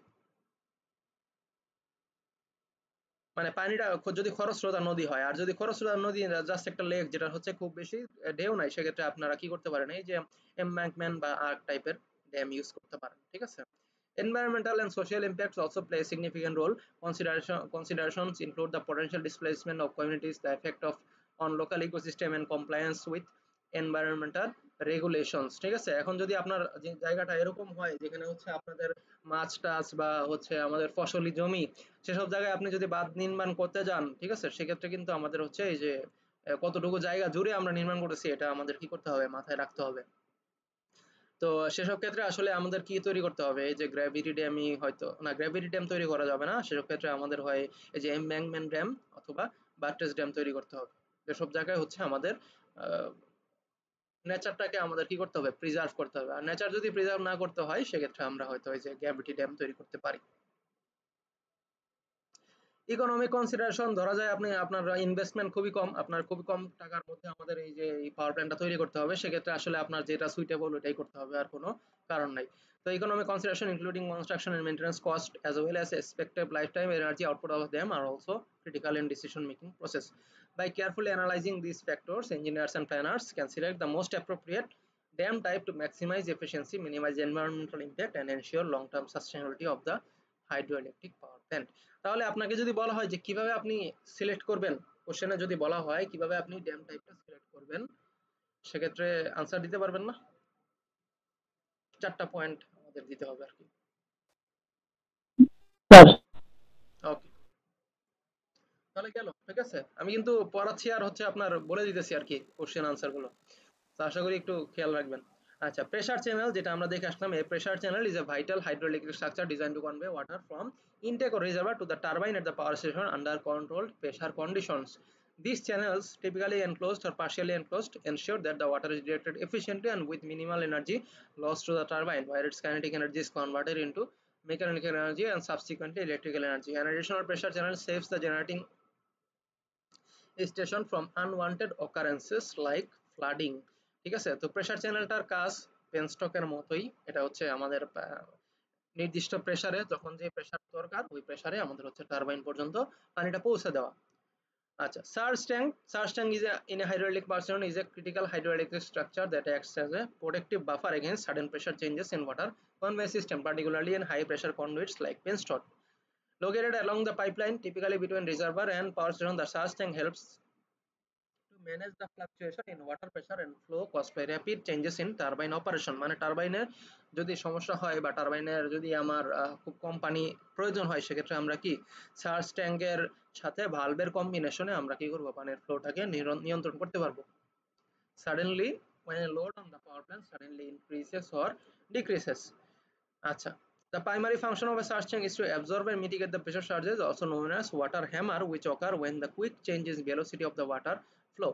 তো এইখানে হচ্ছে আমরা দুইটা উদাহরণ দিয়ে দিছি, যেটা উদাহরণ আমরা অলরেডি বলছি যে আমাদের কি হয়, ধরেন যে আমাদের if the turbine gates are closed quickly, মানে টারবাইন খুব দ্রুত বন্ধ হয়ে গেল কোনো কারণে, মেইনটেনেন্সের কারণে, মেইনটেনেন্স প্রয়োজন, আমরা দ্রুত বন্ধ করেছি, the sudden stop in water flow can cause a significant increase in pressure and in the penstock, potentially leading to a structural damage or even failure. The surge tank helps elevate this pressure by providing a space where excess water can temporarily flow, thus reducing the pressure build up in the system। মানে হচ্ছে কি আমাদের surge ট্যাঙ্কটা কি করে, যখন হঠাৎ করে turbine বন্ধ হয়ে যায়, আস্তে আস্তে সে নিজে ভরে ভরে ভরে আমাদের কি প্রেসারটা, এই সাডেন প্রেসারটা কি করতে পারে, সাডেন স্টপেজ অফ ওয়াটার, এটাকে আমরা কি করতে পারি, প্রেসারটাকে মিটিগেট করতে পারি আস্তে আস্তে সার্জ ট্যাঙ্কে পানিটা ঢুকিয়ে। Conversely, উল্টা ভাবে when there is a sudden demand for more water due to an increase in power generation, হঠাৎ করে পাওয়ার জেনারেশনের ডিমান্ড বেড়ে গেল, তখন আমাদের বেশি পানি দরকার না, হঠাৎ করে বেশি পানি দরকার, আমাদের ভালভটা ওপেন ক্লোজ করতে হতো, কিন্তু আমাদের হচ্ছে সময় লাগতে পারে, তাই না? সেসব ক্ষেত্রে আমরা কি করব, search tank supplies additional water to maintain steady power flow, preventing a sudden drop in pressure that could cause cavitation and damage in the turbines. This dynamic balancing of water flow ensures that the hydroelectric power plant operates smoothly and efficiently, reducing the wear and tear on mechanical components and extending the lifetime of the infrastructure.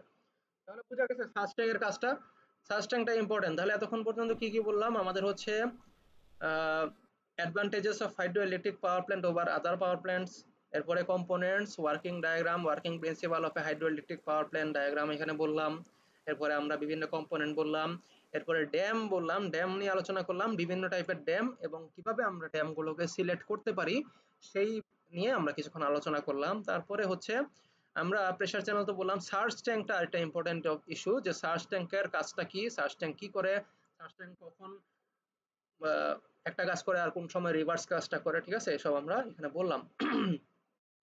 Valve house key, the primary function of a valve house is to contain and protect the main switch valves, which include shut-off valves, bypass valves, and pressure relief valves. বিভিন্ন ধরনের valve আছে, the shut-off valve can quickly stop the flow of water in emergency situation, preventing the damage to the turbine and other downstream components. এটার নাম বুঝে বলা যায় যে shut off করে দেয় আমাদের power flow, water flow shut off করে দেয়। বাইপাস ভালভ কি করে, enable the direction of water flow for maintenance and operational adjustment without having to shut down the entire system। সে কিছু ওয়াটারকে কি করে, বাইপাস করে। যদি আমাদের বাইপাস লাইন থাকে, এই যে এরকম বাইপাস লাইন থাকে, সে বাইপাস করে দেয় পানিটা। Pressure release valve are essential for releasing excess pressure, protecting the penstock and other hydraulic structures from potential overpressure condition. Overpressure condition থেকে আমাদের pressure relief valve গুলো আমাদের পাওয়ার প্ল্যান্টটাকে সেভ করে। Penstock is a penstock in a hydroelectric power plant is a large pressurized conduit or pipeline that transports water from reservoir or surge tank to the turbines housed in the power station. তো penstock আর pressure চ্যানেলের মাঝে পার্থক্যটা এটাই যে penstockটা must be টারবাইনে যাবে, ঠিক আছে। as a crucial component of the power plant's hydraulic system, the penstock is designed to channel water with high pressure and velocity, ensuring the efficient conversion of the water kinetic and potential energy into mechanical energy by turbines, which is then converted into electrical energy by generators. So penstockটা must কি করে, আমাদের pressure চ্যানেলে আসলে আমাদের কম প্রেসারেও কি পানি আসতে হবে, বাট পেনস্টকে মাস্ট বি হাইয়েস্ট প্রেসারে আমাদের পানিটা ফ্লো করতে হবে। পাওয়ার হাউস যেটা বললাম, power house is a central facility where the mechanical energy of the flowing water is converted to electrical energy. পাওয়ার হাউসে বিভিন্ন থাকে, টারবাইন থাকে, মাস্ট বি টারবাইন থাকবে, জেনারেটর থাকবে টারবাইনের সাথে কাপলড, কন্ট্রোল সিস্টেম থাকবে, এই আমাদের হচ্ছে টারবাইন এবং ভালভগুলোকে নিয়ন্ত্রণ করার জন্য অক্সিলারি ইকুইপমেন্ট লাগবে, ট্রান্সফরমার, সুইচ গিয়ার, আমাদের কি এই যে ইলেকট্রিসিটি জেনারেট হচ্ছে সেটাকে আমরা কি করব,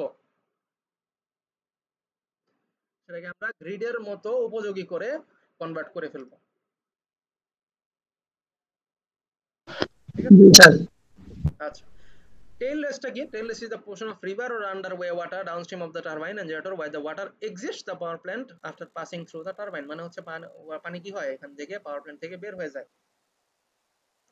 আচ্ছা, its primary function is to safely and efficiently discharge the water back to the natural resource বা river or stream canal at a lower energy level when it is entered the plant। এখন বলেন তো tail রেসের আসলে দরকারটা কি?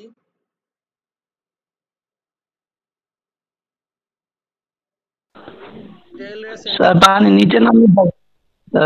নিচে নামলে তো স্যার টেইল রেসে যাবে স্যার, নয়তো বেশি যাবে সবকিছু। টেইল রেস দিয়ে তো যাবে, এটা বুঝলাম, কিন্তু এটার একটা স্পেশালি এটা মানে ইঞ্জিনিয়ারিং এর করার কারণটা কি? কারণটা হচ্ছে যে ধরেন আপনি হাই প্রেসারের পানি দিয়ে দিলেন, তাহলে হবে কি যে নদীর যে ওই যে ডাউন স্ট্রিমে যে নদীটা আছে ওটা কি হবে, মানে চারপাশ প্লাবিত হয়ে আমাদের কি হবে যাবে, মানুষ এবং আলাদা যে বায়োডাইভার্সিটি আছে সবগুলো কি করে ফেলবে, ধ্বংস করে ফেলবে। বাট আমাদের টেইল রেসে আমাদের এমন একটা প্রেসারে পানি ফ্লো করতে হবে, সেটা কিভাবে করব, আমরা হচ্ছে নদীর বিভিন্ন এই যে বাঁক করে, ঠিক আছে, বিভিন্ন ধরনের এই যে বাঁক করে হচ্ছে আমরা কি করতে পারি, পানিটা হচ্ছে কন্ট্রোল করতে পারি, পানির প্রেসারটা। ওটা কারা পারবে, ওই যে ওয়াটার রিসোর্স ইঞ্জিনিয়ারিং যারা করে তারা পারবে, এটা ভালো। তো টেইল রেসটা আমরা এমন ভাবে ডিজাইন করব যাতে আমাদের ফাইনাল যে পানিটা যাবে ওটা যাতে আমাদের হচ্ছে লো প্রেসারে যায়। লো প্রেসারে গিয়ে কোনো কিছু ক্ষতি না করে বা বন্যা সৃষ্টি না করে। আমাদের কিন্তু এই যে সিলেটে কয়দিন আগে, এই যে কয়দিন 10 দিন বা 5 দিন আগে বন্যা হয়ে গেল। এটা হয় কি আমাদের ওই যে সিলেটের ওই পাশে যেই ইন্ডিয়ার যে কি আছে, আহ, জলবিদ্যুৎ কেন্দ্রগুলো আছে, ওইগুলো ড্যাম গুলো আছে, ওইগুলো কি করে হঠাৎ করে তারা হচ্ছে পানি বের করে দেয়। তারা তো আর ওই যে টেল রেসে এমন ভাবে কন্ট্রোল করবে না, তাই না? যদি একদম সীমান্তে তৈরি হয়, তো হয় কি আমাদের সিলেটে সিলেটে আসলে কিন্তু খুব মানে অত ন্যাচারালি বন্যা হয় না। ন্যাচারালি বন্যা হয় কোন দিকে? ওই যে আমাদের ওই দক্ষিণাঞ্চলে, তাই না? কিন্তু সিলেটে তখনই বন্যা হয় যখন হচ্ছে আমাদের ওইখানে ড্যাম গুলোতে মিসম্যানেজমেন্ট করে ইন্ডিয়া। আচ্ছা, তো here are some better images of a hydroelectric power plant. আপনারা যদি ওইটা বুঝতে কষ্ট হয়, এটা এগুলো আঁকা লাগবে না, আপনারা ওইটা আঁকবেন, কিন্তু হচ্ছে এটা আরো কি আমাদের হচ্ছে আরো বেটার ইমেজেস। এখানে আপনারা দেখতে পারেন যে আমাদের হচ্ছে রিজার্ভার আছে, আমাদের ড্যাম আছে, পেন স্টক দিয়ে আমাদের কি করে জেনারেটর টারবাইন ঘোরায়, টারবাইনে জেনারেটর তৈরি হয়, জেনারেটর থেকে আমাদের গ্রিড দিয়ে বিদ্যুৎ চলে যায়, আর আউটফ্লো গুলো এদিক দিয়ে আমাদের যায়। আর মাঝে মধ্যে যদি আমাদের হচ্ছে কি স্পিলওয়ে, মানে হচ্ছে কি যে অতিরিক্ত পানি হয়ে গেছে রিজার্ভারে, আমরা আমাদের ফেলে দিতে হবে উইদাউট ইউজিং পেন স্টক, তখন আমরা স্পিলওয়ে দিয়ে পানি দিয়ে দিতে পারি। আর এটা তো হচ্ছে আমাদের লেকের যেই হাইড্রো ইলেকট্রিক বা জলবিদ্যুৎ, এটা হচ্ছে আমাদের নদীর মধ্যে দিয়ে কিভাবে জলবিদ্যুৎ তৈরি করব, সেটা হচ্ছে আমাদের এই যে আহ, পানির যে স্রোতের মধ্যে দিয়ে আমরা কিছু চ্যানেল তৈরি করে এখানে একটা টেম্পোরারি রিজার্ভার লাগাবো। তখন তো আর আসলে আমাদের পানি জমা করে রাখতে হবে, অত বেশি জমা করে রাখতে হবে না, কারণ নদীতে সবসময় কি কন্টিনিউয়াসলি পানির ফ্লো থাকে। লেকে কিন্তু এটা থাকে না, সেজন্য আমাদের লেকে বড় ক্যাচমেন্ট এরিয়া তৈরি করতে হয়। আর নদীর ক্ষেত্রে কি আমাদের কন্টিনিউয়াসলি পানি ফ্লো হয়, সো কাইন্ড অফ সেফ আপনার ছোট ছোট করা রিজার্ভার তৈরি করা। তো পেন স্টক দিয়ে আবার সেম প্রসেসে আমাদের কি হয়, পাওয়ার হাউসে এসে পানি তৈরি হয়, আবার নদীর ডাউন স্ট্রিমে চলে যায় পানি। আচ্ছা, একটা প্রশ্ন আসতে পারে যে হাইড্রো ইলেকট্রিক পাওয়ার স্টেশনে কেন হাই ট্রান্সমিশন এবং ডিস্ট্রিবিউশন কস্ট হয়ে থাকে? এটার একটা কারণ বলেন তো আপনারা। আপনাদের কি ধারণা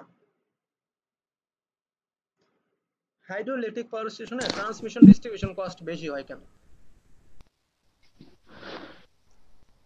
এটা হচ্ছে তো থাকে মূলত হচ্ছে নদী বা ইয়েতে, ওইখানে তার ঘর বাড়ি থাকে না, ওইখানে থেকে তো মানে ডিস্ট্রিবিউশন লাইনটা হচ্ছে মোটামুটি মানে যে এখানে কনজিউম হবে সেটা তো একটু দূরত্ব থাকে, যার কারণে হচ্ছে ট্রান্সমিশন লাইনে একটু খরচ বেশি হয়, হ্যাঁ, এক্স্যাক্টলি, আপনার এরকমটাই ঠিক হয়। আছে।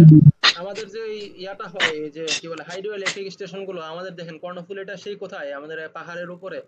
তো এইসব জায়গায় আসলে পাহাড়ের ঢাল যদি অনেক বেশি হয়, ফর এক্সাম্পল আপনার ডিস্ট্রিবিউশনের পোলের উচ্চতা কতটুকু হবে? অনেক বেশি হইতে হবে না? এবং পাহাড়ের মধ্যে দিয়ে আপনাকে কি করতে হবে, ট্রান্সমিশন লাইনটা টানতে হবে। তো এইসব কারণে আসলে আমাদের কি হয় যে high transmission distribution cost, at least initial investment গুলো বেশি হয়। আর একটা ব্যাপার কি, আমাদের আহ, জলবিদ্যুতের যেই ইয়াগুলো টারবাইন গুলো আছে, ঠিক আছে? আপনারা কি জলবিদ্যুতের জেনারেটরের পোল সংখ্যাগুলো জানেন? পোল সংখ্যা কি বেশি না কম নরমালের থেকে?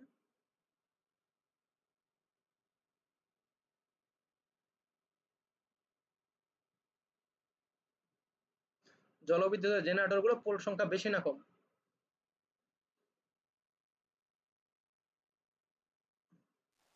ঠিক বলতে পারতেছি না স্যার। আপনি কি জবের পরীক্ষা টরীক্ষা দেন? এ কিন্তু ইম্পর্টেন্ট একটা কোশ্চেন। আচ্ছা, জলবিদ্যুতের জেনারেটর গুলো এগুলা পোল সংখ্যা অনেক বেশি হয়ে থাকে, যেমন আমাদের নরমালি 2 পোল 4 পোল 8 পোল হয়ে থাকে, কিন্তু জলবিদ্যুতে হয় 36 48 54 এইসব এত নাম্বার অফ পোল। এটার কারণটা কি? কারণ হচ্ছে আমরা মেশিন কোর্সে হয়তো পড়ছি যে নাম্বার মানে জেনারেটরের স্পিডটা হবে ns = 120 f/p।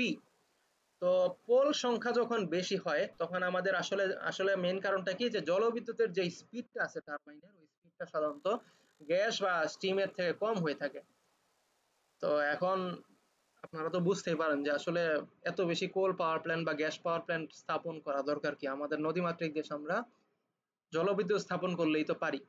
তো মেন ইস্যুটা হচ্ছে কি, যে জলবিদ্যুতে আসলে মানে ওই যে আরপিএমটা, জেনারেটর আরপিএমটা, সেটা আসলে ওই গ্যাস বা কয়লার মতো হয় না।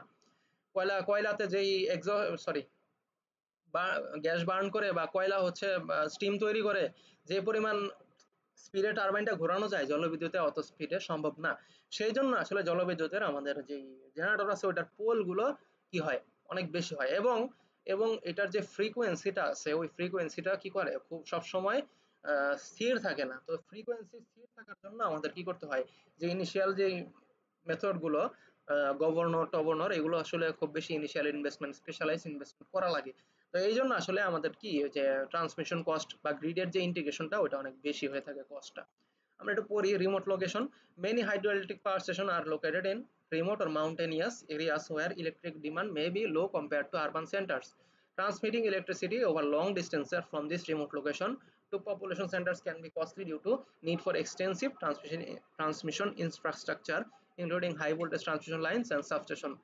The geographical terrain surrounding hydroelectric power station can pose challenges for constructing transmission lines.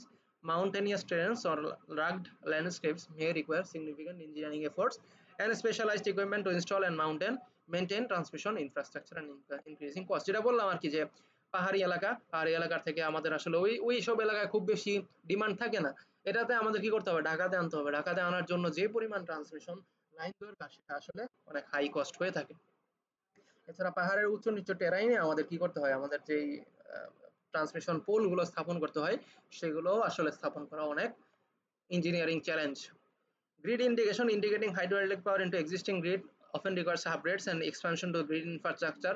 This may include building new transmission line, upgrading substation, and implementing grid stabilization measures to accommodate the variable output of the hydroelectric power station, and which can fluctuate with changes in the water flow.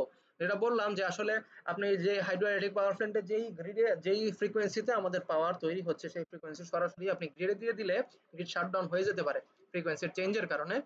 সেজন্য আমরা করব কি, আমরা হচ্ছে এটা একটা কিছু mini grid তৈরি করতে পারি বা সাবস্টেশন একটা স্পেশালাইজ সাবস্টেশন উইথ গ্রিড তৈরি করতে পারি, তারপরে আমরা অরিজিনাল গ্রিডে দিতে পারি।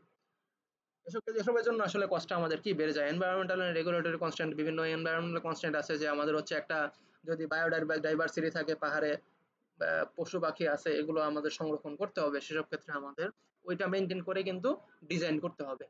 তো সেক্ষেত্রে কিন্তু আমাদের কস্টটা বেড়ে যেতে হবে। দেখা গেল আর্ট টাইপের আপনার ডিজাইন করা লাগলো, সেক্ষেত্রে কিন্তু আপনার কস্টটা বেড়ে যাবে। হাইড্রোলজিক্যাল ভ্যারিয়েবিলিটি, যেমন হচ্ছে আমাদের পানির যে স্রোতটা আছে, যে স্রোত দিয়ে আমরা পানি তৈরি করব সেটা কিন্তু বছর তো বছর চেঞ্জ হতে পারে। যেমন পদ্মা নদী কোনো সময় খুবই স্রোত থাকে, কোনো সময় আবার শুকিয়ে একদম চর জেগে যায়। তো এইসব ক্ষেত্রে কিন্তু আসলে আমাদের সেটা মাথায় নিয়েই আমাদের হচ্ছে ট্রান্সমিশন ডিস্ট্রিবিউশন এবং ড্যাম সিস্টেম তৈরি করতে হবে। সেই জন্য আসলে আমাদের যেই ইনফ্রাস্ট্রাকচার তৈরি করতে হয় সেগুলো আসলে খুব কস্টলি হয়। তাহলে যদি কোশ্চেন আসে যে হোয়াই ডু হাইড্রোইলেকট্রিক স্টেশনে হাই ট্রান্সমিশন ডিস্ট্রিবিউশন কস্ট, আশা করি আপনারা পারবেন এটা আনসার করতে, তাই না? এগুলো একটু পড়ে যাবেন, আনসার করতে পারবেন। আচ্ছা, ম্যাথমেটিক্যাল টার্মিনোলজিস আমাদের হচ্ছে এখন যে এতক্ষণ যে থিওরি পড়লাম এগুলো পড়ার পরে আমাদের কি আমাদের ম্যাথ কি পরিমাণ এনার্জি তৈরি হচ্ছে, কি পরিমাণ এনার্জি পরে ইলেকট্রিক্যাল এনার্জি কনভার্ট হচ্ছে সেগুলো হিসাব করতে হবে তো, তাই না? সেজন্য আমাদের কিছু ম্যাথমেটিক্যাল টার্মিনোলজি মনে রাখতে হবে। যেমন যেমন ওয়াটার হেড। আচ্ছা, একটু আজানটা শেষ হোক, হ্যাঁ।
ওকে, ম্যাথমেটিক্যাল টার্মিনোলজিস আমাদের প্রথমে কি ওয়াটার হেডটা আমরা এর আগে আপনারা বলছেন, আমিও বলেছি, সেটা হচ্ছে কি যে আমাদের হচ্ছে লেভেল থেকে, যে লেভেল থেকে পানিটা নেওয়া হয় ওই লেভেল থেকে আমাদের হাইয়েস্ট লেভেল যেটা ওয়াটারের সারফেস লেভেল, ততটুকু উচ্চতাকে আমরা ওয়াটার হেড দিয়ে এইচ দিয়ে প্রকাশ করতে পারি, সেটা মিটারে হয়ে থাকে।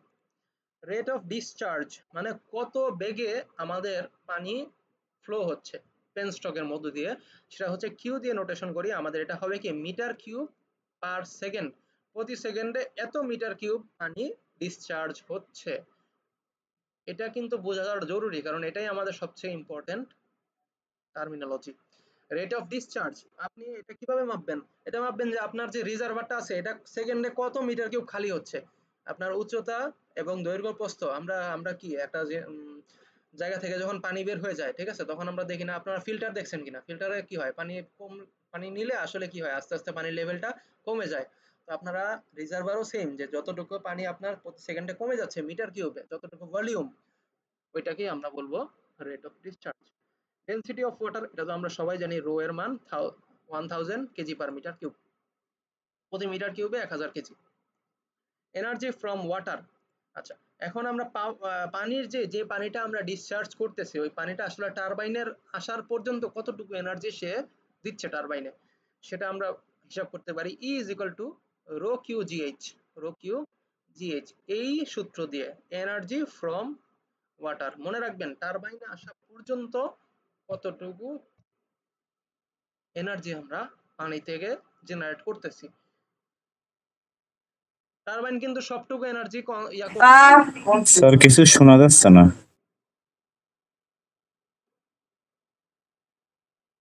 ও সরি, ওকে, আজান হচ্ছে দেখে স্যার একটু ব্রেক দিছি। আচ্ছা ওয়াটার হেড বলতে আমরা কি বুঝেছি, আমরা তো পড়ছি একটু আগে, ওয়াটার হেড মানে হচ্ছে এটা হচ্ছে আমাদের যে লেভেল থেকে আমরা পানিটা নিচ্ছি সেখান থেকে সারফেস লেভেলের উচ্চতা, এটা এইচ দিয়ে প্রকাশ করি এবং মিটারে হয়ে থাকে এটা।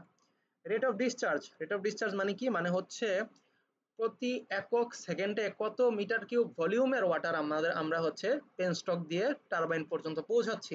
এটা আপনারা কিভাবে মাপবেন রেট অফ ডিসচার্জ?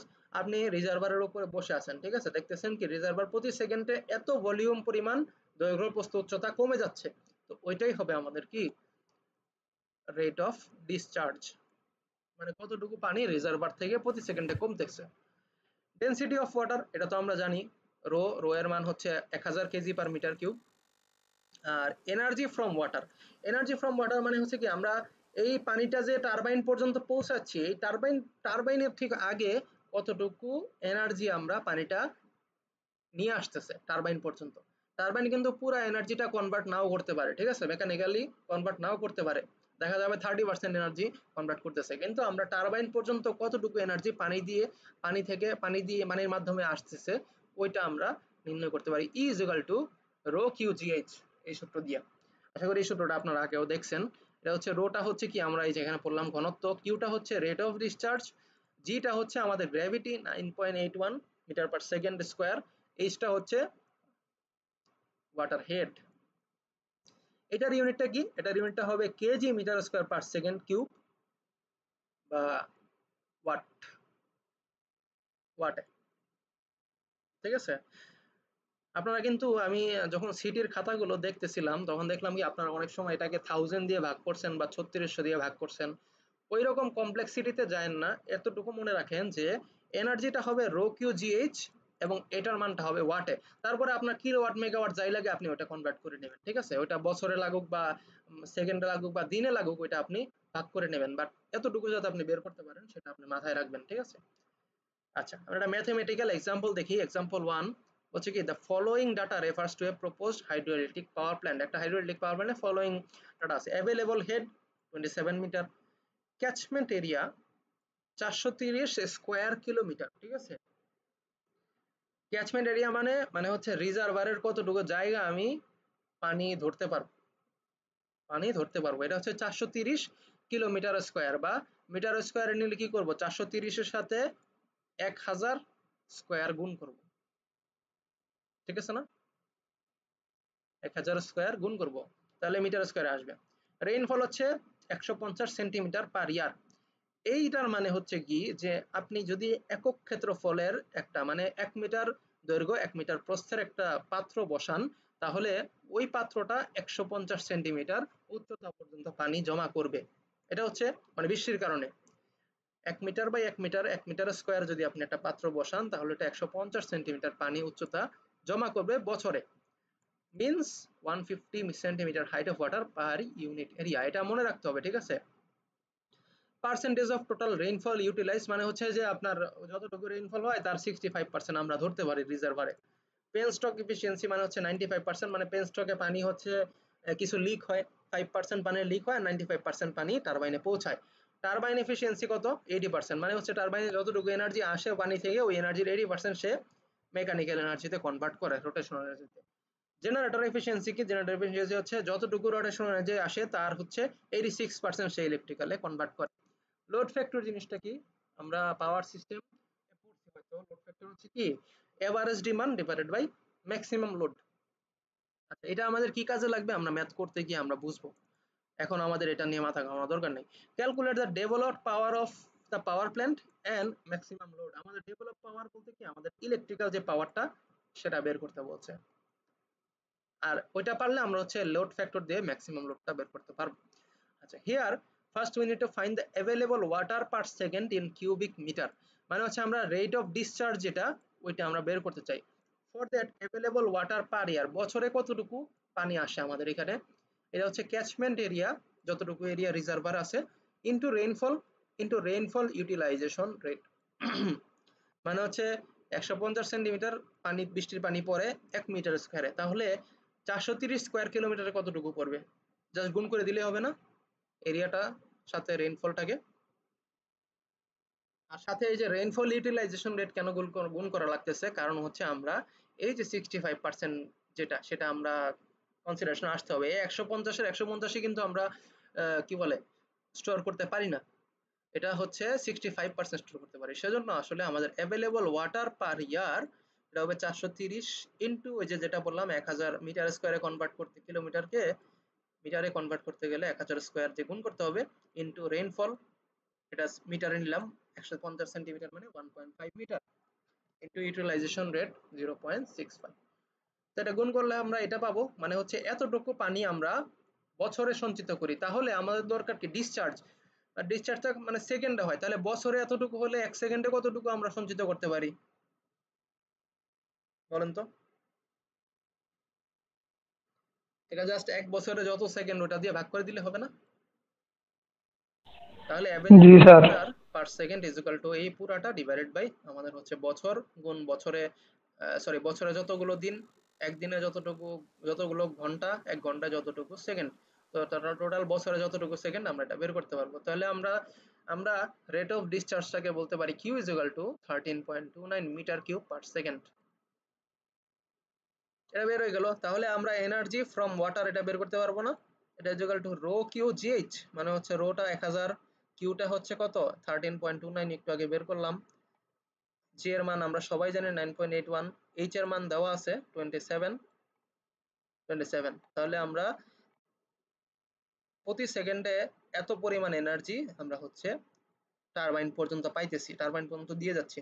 তাহলে এনার্জি ফর্ম এটাকে আমরা ওই যে এইটুকুকে আমরা কি ওয়াটে লিখতে পারি, ওয়াটে। তাহলে এত এত ওয়াট অর্থাৎ 3520 কিলোওয়াট। তার মানে এই পরিমাণ এনার্জি আমাদের টারবাইনে যাচ্ছে। বাট আসলে কিন্তু আসলে এই পরিমাণ এনার্জি আমাদের ডেভেলপড পাওয়ার না, আমাদের ডেভেলপ ইলেকট্রিক্যাল পাওয়ার হবে কি, এই যে পেনস্টক এফিসিয়েন্সি গুণ টারবাইন এফিসিয়েন্সি গুণ জেনারেটর এফিসিয়েন্সি ইনটু হবে কত, এই যে এতটুকু। তাহলে আমরা generated electrical power is equal to total into EW, penstock efficiency, turbine efficiency, generator efficiency গুণ যতটুকু এনার্জি আমরা টারবাইন পর্যন্ত দিয়ে দিছি। তাহলে ফাইনালি আমাদের হবে 2300.8 কিলোওয়াট এনার্জি আমরা ডেভেলপ করতেছি। ম্যাথটা বুঝছেন? জি স্যার। ওকে, আচ্ছা, তাহলে আমরা ম্যাক্সিমাম লোড কিভাবে বের করব? আমরা পাওয়ার সিস্টেমের বেসিক দিয়ে আমরা যেই যে এভারেজ জেনারেশন যেটা, সেই এভারেজ জেনারেশনটাকে আমরা লোড ফ্যাক্টর দিয়ে ভাগ করলে, লোড ফ্যাক্টর কত 0.45 না, লোড ফ্যাক্টর দিয়ে ভাগ করলে আমাদের দেওয়া হবে যে ম্যাক্সিমাম লোডটা আমাদের এত। ক্লিয়ার? Maximum load. ওকে, আমাদের ম্যাথ শেষ। আচ্ছা, সেকেন্ড ম্যাথ হচ্ছে কি, hydro electric power plant currently operates at 70% efficiency and produces 15 megawatt power. মানে হচ্ছে কি, মানে এই যে আউটপুট এটা এবং 70% এফিসিয়েন্সি। তার মানে ইনপুটটা কত হবে? ইনপুটের 70% হচ্ছে 15, তাহলে ইনপুটটা কি হবে? 15 কে 0.7 দিয়ে ভাগ করলে ওটা হবে input. The plant is planning to upgrade increase efficiency 90%, মানে হচ্ছে ইনপুটের 90% এবার পাওয়া যাবে। তাহলে assuming the water flow rate and height remain constant, calculate the new output power after the upgrade. নতুন আউটপুট পাওয়ার বের করতে হবে। এটা আসলে আমাদের সরাসরি এটা সূত্রতে বসাই দিলে হবে যে ইনপুট পাওয়ারটা হচ্ছে 15 ডিভাইডেড বাই 0.7, এবার বের করতে হবে নিউ আউটপুট। তাহলে ওই পুরাটা ইনপুট পাওয়ারকে 0.9 দিয়ে গুণ করলে যেটা আসে ওইটাই হবে আমাদের কি নিউ আউটপুট পাওয়ার। জাস্ট একটা লাইনের math, nothing else. Next math, water for a hydroelectric station is obtained from a reservoir with head of 100 meters. 100 metre head আছে। এবার reservoir উচ্চতা, calculate the electrical energy generated per hour per cubic meter of water if the hydraulic efficiency be 0.86 এবং electrical efficiency 0.92। hydraulic efficiency মানে হচ্ছে কি, মানে হচ্ছে আমাদের হচ্ছে টারবাইনের যেই এফিসিয়েন্সিটা, তাই না? পেনস্টক এবং টারবাইনের এফিসিয়েন্সি কম্বাইন্ড হাইড্রোলিক এফিসিয়েন্সি এবং ইলেকট্রিক্যাল এফিসিয়েন্সি দেওয়া আছে। আমাদের কি করতে হবে? Calculate the electrical energy generated. আচ্ছা, reservoir capacity is 50 million cubic metre. এই ম্যাথে একটা ঘাটতি আছে। ঘাটতিটা হচ্ছে কি যে এটা রিজার্ভারের ক্যাপাসিটি দেওয়া আছে 50 মিলিয়ন কিউবিক মিটার, মানে বিশাল একটা রিজার্ভার, এবং হেডের উচ্চতা 100 মিটার দেওয়া আছে। কিন্তু এটা দেওয়া নাই যে আসলে বছরে মানে রেট অফ ডিসচার্জ কত। এই পানিটা কি একবারে 1 সেকেন্ডে ডিসচার্জ হয়ে যায় নাকি আস্তে 1 বছরে ডিসচার্জ হয়, তাই না? এখানে একটা সমস্যা আছে, ম্যাথে একটা সমস্যা আছে। সেটা হচ্ছে আমরা বলতে পারতেছি না যে এই পুরা পানিটা কি 1 সেকেন্ডে ডিসচার্জ হয়ে যায়, হতে পারে, তাই না? যদিও থিওরিটিক্যালি এটা সরি প্র্যাকটিক্যালি এটা সম্ভব না, কারণ পুরো রিজার্ভার 1 সেকেন্ডে খালি হওয়া মানে কি, মানে হচ্ছে রিজার্ভার ফেটে গেছে, এরকম ড্যামটা পুরাই ধ্বংস হয়ে গেছে, তাই না?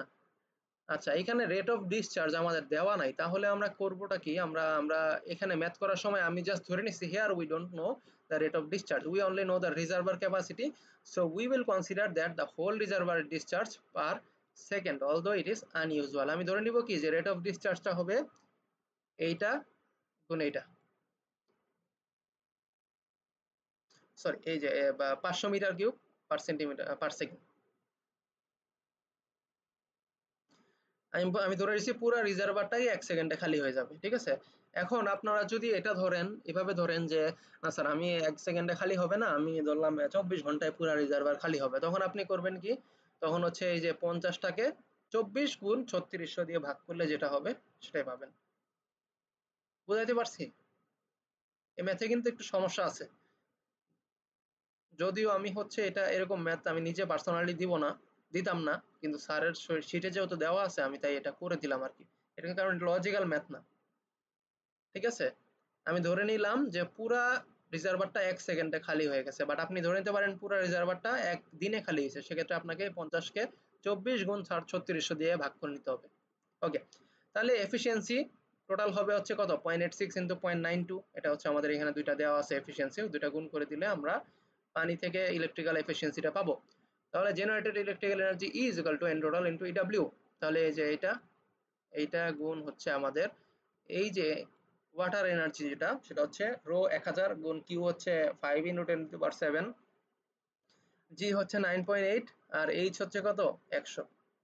গুণ করলে আমরা বিশাল একটা অ্যামাউন্ট পাবো, 3,88,083 গিগাওয়াট ইলেকট্রিক্যাল এনার্জি জেনারেট হবে যদি একবারে পুরা রিজার্ভারটা, মানে 1 সেকেন্ডে পড়ে গেলে না স্যার, হ্যাঁ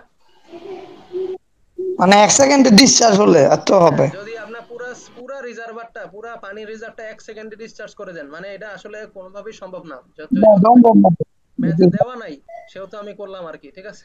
এটা কোনোভাবেই সম্ভব না। এত গিগাওয়াট এনার্জি মানে কি, মানে হচ্ছে পুরা পৃথিবী চলতে পারবে, চলেও আরো অনেক কিছু থাকবে। সো এখন আপনারা মেশিনারি নষ্ট হয়ে যাবে, হ্যাঁ বুঝতে পারিনি। বললাম যে মেশিনারিজ গুলো নষ্ট হয়ে যাবে। এখন এইরকম গিগাওয়াট জেনারেট করার মতো আসলে মেশিনারিজ আসছে কিনা ওটাও আসলে মানে এখনো তৈরি হয়েছে কিনা ওটাও আসলে চিন্তার বিষয়। আচ্ছা, যদি ম্যাথ আসে আপনারা যদি এরকম ভাবে করে দেন কোনো সমস্যা নাই, ঠিক আছে? এরকম ভাবে করে, এটা আসলে ম্যাথে বলা নাই আপনারা কি করবেন, কোনো সমস্যা নাই। বাট আপনারা যদি একটু মানে চিন্তা করেন যে না স্যার আমরা রিয়েলিস্টিক্যালি করব, তাহলে আপনারা করবেন কি যে let's assume the reservoir is discharge in a day, মানে একদিনে হচ্ছে ডিসচার্জ হচ্ছে, তাহলে করবেন কি রেট অফ ডিসচার্জ ক্যালকুলেট করার সময় এইটাকে আপনারা 24 × 3600 মানে একদিনে যত সেকেন্ড ওটা দিয়ে ভাগ করে নেবেন, তাহলে হয়তো এটা একটা রিয়েলিস্টিক আনসার আসবে। যদি আপনারা বলেন যে না স্যার আমরা হচ্ছে 7 দিনে এটা ডিসচার্জ হয় এরকম ধরে নিব, তাহলে হবে কত 7 × 24 × 3600 দিয়ে এটাকে ভাগ করে নেবেন, তারপরে ম্যাথটা করবেন। ঠিক আছে। আচ্ছা, আরেকটা জিনিস, যদি ম্যাথে এখানে কোনো কিছু দেওয়া না থাকে, ঠিক আছে, ধরেন যে কোনো একটা ডাটা দেওয়া নাই, রিজার্ভার ক্যাপাসিটি বা হেড যদি দেওয়া না থাকে, আপনারা কোনো একটা কিছু অ্যাজিউম করে নেবেন। ঠিক আছে, ধরেন যে মানে ম্যাথে বলে দিবেন যে sir let's assume reservoir capacity হচ্ছে 50 মিলিয়ন কিউবিক মিটার বা 20 মিলিয়ন কিউবিক মিটার বা 10,000 কিউবিক মিটার। ঠিক আছে, একটা কিছু ধরে নিয়ে তারপরে ম্যাথটা করে ফেলবেন। যিনি হচ্ছে এই সবগুলো ইকুয়েশন বুঝবেন তার জন্য ওই ধরে নিয়ে করাটা সহজ, কিন্তু কেউ যদি না বোঝেন সেক্ষেত্রে তিনি কিন্তু উল্টাপাল্টা করে ফেলতে পারেন। আশা করি আপনারা উল্টাপাল্টা করবেন না। ঠিক আছে। আচ্ছা, আমাদের আর দুইটা ম্যাথ আছে, এরপরে দুইটা তিনটা ম্যাথ আছে, এরপরে আমাদের আজকে ক্লাসটা শেষ হয়ে যাবে। 4 number math, it has been estimated that a minimum runoff approximately 94 meter cube per second will be available at a hydraulic project with a head of 39 meter। মানে এখানে কি দেওয়া আছে, আমাদের মিটার কিউব পার সেকেন্ড দেখে আমি বুঝতে পারতেছি এটা ডিসচার্জ দেওয়া আছে, রেট অফ ডিসচার্জ, আর হেড দেওয়া আছে 39 মিটার। তাহলে আমাদের যে পাওয়ার, ওয়াটার পাওয়ার বের করার কথা, ওইটার দুইটা প্যারামিটার দেওয়া আছে, বাকিগুলো আমি জানি, রো আর জি তো জানি। Determine farm capacity, yearly gross output, assuming the efficiency of the plant to be 80%. Farm capacity মানে কি? ফার্ম ক্যাপাসিটি মানে হচ্ছে এই পাওয়ারে কোনো পাওয়ার লস না করে, ঠিক আছে, ধরেন আমি সম্পূর্ণ পানির পাওয়ারটাকে ইলেকট্রিক্যালে জেনারেট করছি, মানে একদম ফার্ম মানে হচ্ছে সলিড, মানে হচ্ছে আমি যদি 100% এফিসিয়েন্সি হয় তাহলে আমরা কতটুকু ইলেকট্রিক্যাল এনার্জি জেনারেট করতে পারবো, ক্যাপাসিটি কতটুকু। তাহলে আমরা করব কি, এখানে ওয়াটার হেড দেওয়া আছে, রেট অফ ডিসচার্জ দেওয়া আছে, আমরা farm capacity is equal two just এই ওয়াটারের যেই এনার্জির ইকুয়েশনটা ওইটাই দিয়ে দিব, 100% এফিসিয়েন্সিতে আমরা কতটুকু জেনারেট করতে পারি। তাহলে 1000 গুণ 94 গুণ 99.81 ইন্টু 39 হবে হচ্ছে কত, আনসার হচ্ছে এরকম হবে। এটাকে আমরা যদি 10 টু দি পাওয়ার 6 দিয়ে ভাগ করি, তাহলে সরি 10 টু দি পাওয়ার 9 দিয়ে ভাগ করি, 1 2 3 4 5 6 9 দিয়ে ভাগ করলে কি এটা আসে,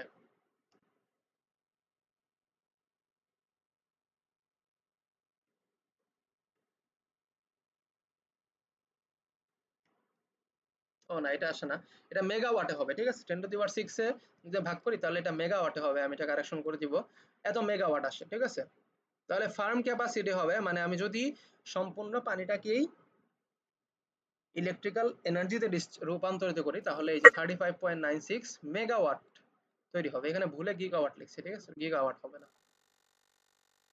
আচ্ছা, ইয়ারলি গ্রস আউটপুট মানে হচ্ছে বছরে কতটুকু আউটপুট হবে। এবার গ্রস বলছে মানে হচ্ছে আমাদের এই যে অ্যাজিউম দ্য এফিসিয়েন্সি যেটা আছে 80%, ওইটা ক্যালকুলেশনে আনতে হবে। ইয়ারলি গ্রস আউটপুট এফিসিয়েন্সি গুণ ক্যাপাসিটি গুণ ওয়ার্কিং আওয়ার, মানে প্রতি বছরে যতটুকু কাজ করছে, আমরা ইয়ারলি গ্রস আউটপুট এফিসিয়েন্সি 80% মানে 0.8, ক্যাপাসিটি দেওয়া আছে 35.96 মেগাওয়াট, 35.96 মেগাওয়াট, এবং 365 দিন 24 ঘন্টা, বছরে 365 দিন এবং 24 ঘন্টা, প্রতিদিনে 24 ঘন্টা, তাহলে আমরা ঘন্টায় পেয়ে যাব গ্রস আউটপুট হবে কত, এত মেগাওয়াট আওয়ার। ঠিক আছে, এখানে মেগাওয়াট হবে, আমি ভুলে গিগাওয়াট লিখছি, এটা আমি ঠিক করে দিব, এত গিগাওয়াট বার। আমাদের তাহলে দুইটা আনসার বের হয়ে গেছে। ওকে, fifth example, the weekly discharge of a typical hydroelectric power plant is in under, মানে হচ্ছে প্রতিদিনে কতটুকু ডিসচার্জ হয় রিজার্ভ থেকে, ওইটা আমাদের দেওয়া আছে। the plant is has an effective head of 15 meter, head দেওয়া আছে, overall efficiency 85% দেওয়া আছে। if the plant operates at 40% load factor, estimate daily average discharge। আচ্ছা, ডেইলি এভারেজ ডিসচার্জ বের করতে বলছে আমাদের, আসলে এখানে পরের ডাটাগুলো কোনো দরকার নেই, আমাদের জাস্ট এই 7টা ডাটা কি করব, ডেইলি আবার যে ডিসচার্জ হবে 7টা ডাটা যোগ করে ভাগ করে দিব, ওটাই আমাদের এভারেজ, দিনে কতটুকু এভারেজ ডিসচার্জ হয়। আচ্ছা, পন্ডেজ রিকোয়ার্ড, এটার মানে কি, পন্ডেজ রিকোয়ার্ড মানে কি?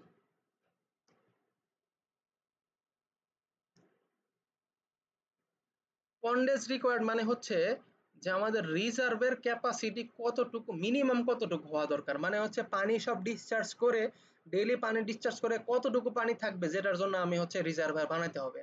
এটা আশা করি বুঝতে পারছেন যে অ্যাকচুয়াল রিজার্ভার ক্যাপাসিটি না, পানি ডিসচার্জ হয়ে যাওয়ার পরে কতটুকু পানি আমাদের জমা থাকবে আর কি, লেফট ওভার থাকবে, ওইটার জন্য আমাদের কতটুকু এরিয়া লাগবে, ওইটাই হবে আমাদের পন্ডেজ রিকোয়ার্ড। আচ্ছা, pondage is the volume of water required to be stored to ensure that plant can operate at its design capacity, especially during periods of low discharge। মানে যদি ধরেন যে সোমবারে কম লাগতেছে, ঠিক আছে, পানি কম লাগতেছে, তাহলে বাকি যে পানিগুলো আছে এগুলো কিন্তু আমাদের ধরে রাখতে হবে, মানে এরিয়াতে ধরে রাখতে হবে। তো ওই ধরে রাখার জন্য কতটুকু এরিয়া লাগবে ওটাই আমাদের বের করতে হবে। তাহলে আমাদের প্রথমে বের করতে হবে মিনিমাম ডেইলি ডিসচার্জ থেকে আমাদের এভারেজ বাদ দিলে কতটুকু পানি থেকে যাবে। তাহলে dischargeable left over del Q is equal to average minus minimum, এই 60টার মধ্যে মিনিমাম যেটা সেটা। আমরা দেখেছি কি 213 মিটার কিউব পার সেকেন্ড এর পরিমাণ পানি ডিসচার্জ করার মতো পানি আমাদের থেকে যাবে সর্বনিম্ন অবস্থায়। কনসিডারিং দ্য প্ল্যান্ট অপারেটস 24 ঘন্টা, pondage required is equal to left over into working hour. মানে হচ্ছে এই যে সেকেন্ডটাকে তো আমাদের বাদ দিতে হবে, তাই না, আমরা কতটুকু ওয়ার্কিং করতেছি, তাহলে ডেল কিউ ইনটু 24 ঘন্টা গুণ 3600 সেকেন্ড। তাহলে আমরা যখন এই যে এটা গুণ করে দিব, যতটুকু ওয়ার্কিং আওয়ারটা গুণ করে দিলে আমাদের এই পরিমাণ এরিয়া হচ্ছে আমাদের কি করতে হবে, মিনিমাম রাখতে হবে, যাতে আমরা এই পরিমাণ ডিসচার্জটা জমা রাখতে পারি। ক্লিয়ার? Pondage required. জি sir. Install capacity of the proposed plant, প্ল্যান্টের ইনস্টল ক্যাপাসিটি কত, এটা আমরা কিভাবে বের করব? ওই যে এটা আমরা আগেও বের করছি, প্রথমে আমরা ওয়াটারের এনার্জি বের করব, এই rho Q G H equal দিয়ে, হ্যাঁ স্যার প্রিভিয়াস ম্যাথটা স্যার ওখানে 3600 সেকেন্ড দিছি, ওইখানে হচ্ছে ঘন্টার পরে ডাইরেক্ট সেকেন্ডে কেন দিলাম? ওইখানে মিনিট দিলে 60 দিলে হবে না? কোথায় না কোথায় আমার অ্যানসার হচ্ছে সেকেন্ডে আনার জন্য। এখানে ওই লাস্ট, না না না স্যার তারপরে। হ্যাঁ 36টা কেন দিলাম, এখানে ঘন্টায় দিতে পারবো না তো, কারণ হচ্ছে আমাদের এই যে ডিসচার্জেবল লেফট ওভার, ঠিক আছে, এটা আসছে মিটার কিউব পার সেকেন্ডে, আমাদের এই যে এই ডিসচার্জ ডাটা এটা মিটার কিউব পার সেকেন্ডে দেওয়া। যদি মিটার কিউব পার আওয়ার দেওয়া থাকতো তাহলে আপনি 3600 গুণ না করলেও হয়ে যেত, এরকম এরকম অ্যানসারই আসতো, ঠিক আছে, মানে অ্যানসার সেমই আসতো। কারণ আপনি আচ্ছা ঠিক আছে আপনি স্যার। একটা মাপতেছেন সেকেন্ডে আর একটা মাপতেছেন ঘন্টায়, এখন সেকেন্ডে যা ঘন্টায় মাল্টিপ্লিকেশন হয়ে তো তাই হবে, তাই না, আনসার সেমই আসতো জি স্যার। যদি আমাদের এই ডাটাটা মিটার কিউব পার আওয়ারে দেওয়া থাকতো। এখন যেহেতু সেকেন্ডে দেওয়া, তার মানে আমি ওয়ার্ক আওয়ারটা সেকেন্ডে কনভার্ট করে ইউজ করতেছি। জি স্যার। ঠিক আছে, ওকে। জি স্যার, থ্যাংক ইউ। আচ্ছা, আমরা ইনস্টল ক্যাপাসিটি কিভাবে বের করব? প্রথমে এনার্জি অফ ওয়াটার, কতটুকু এনার্জি আমাদের টারবাইনের আগ পর্যন্ত আসতেছে ওটা বের করব, এত মেগাওয়াট। ঠিক আছে, এই যে রো কিউ জিএইচ, কিউটা হচ্ছে কি আমাদের এভারেজ ডিসচার্জ 717। আচ্ছা, জি আর এইচ এর মান তো আমাদের দেওয়া আছে এখানে, হেড হচ্ছে 15 মিটার, ঠিক আছে, দেওয়া আছে। আচ্ছা, ইলেকট্রিক্যাল এনার্জি কতটুকু হবে? এই যে এফিশিয়েন্সি, আমাদের এফিশিয়েন্সিটা গুণ করে দিলে, এই যে ওয়াটারের সাথে এফিশিয়েন্সি গুণ করলে, এফিশিয়েন্সির ভ্যালুটা গুণ করলে আমাদের এই টারবাইনের পরে যতটুকু ইলেকট্রিক্যাল এনার্জি জেনারেট হচ্ছে সেটা বের হবে। মানে পানির পানির এনার্জি ছিল এতটুকু, আমরা আসলে জেনারেট করতে পারতেছি এতটুকু ইলেকট্রিক্যাল এনার্জি। আচ্ছা, এখন ইনস্টল ক্যাপাসিটি কত হবে? ইনস্টল ক্যাপাসিটিটা হবে আমাদের মাস্ট বি ম্যাক্সিমাম ডিমান্ড। আমরা পাওয়ার সিস্টেম এ পড়ছি কি যে আমাদের হচ্ছে ক্যাপাসিটি ম্যাক্সিমাম ডিমান্ড হইতে হবে অথবা বেশি হইতে হবে। ধরেন যে আপনি যতটুকু পাওয়ার মানে ঘরবাড়ি আপনি সাপোর্ট করেন, ধরেন যে আপনার এভারেজ ডিমান্ড থাকে 10 কিলোওয়াট, আপনার ম্যাক্সিমাম রাতের বেলা সব লাইট ফ্যান জ্বালালে আমাদের হচ্ছে 13 কিলোওয়াট হয়ে যায়। তাইলে তো আপনার পাওয়ার প্ল্যান্ট 10 কিলোওয়াটের বানালে কিন্তু হবে না, আপনার 13 কিলোওয়াট বা তার বেশি বানাতে হবে। তো আমরা সেজন্য ইনস্টল ক্যাপাসিটিটাতে বের করতে হলে কি করব, ম্যাক্সিমাম ডিমান্ডটা বের করব। এটা হচ্ছে average load divided by average electrical energy divided by load factor, যেটা দেওয়া আছে এখানে 40% লোড ফ্যাক্টর, ভাগ করলে আমাদের হচ্ছে কতটুকু আমাদের ক্যাপাসিটি রাখা লাগবে ওটা বের হয়ে যাবে।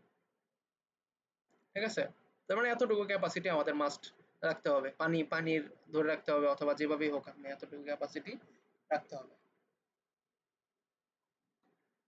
আশা করি বুঝতে পারছেন।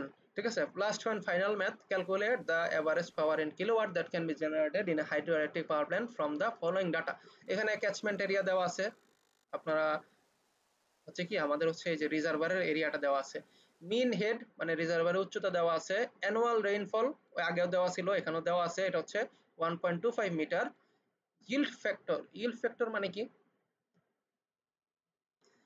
yield ফ্যাক্টর মানে হচ্ছে আমাদের পেনস্টক দিয়ে পানিটা যখন ফ্লো করব আমরা কতটুকু পানি ফাইনালি yield করতে পারতেছি, ঠিক আছে? এটা আর পেনস্টক এফিশিয়েন্সি একই।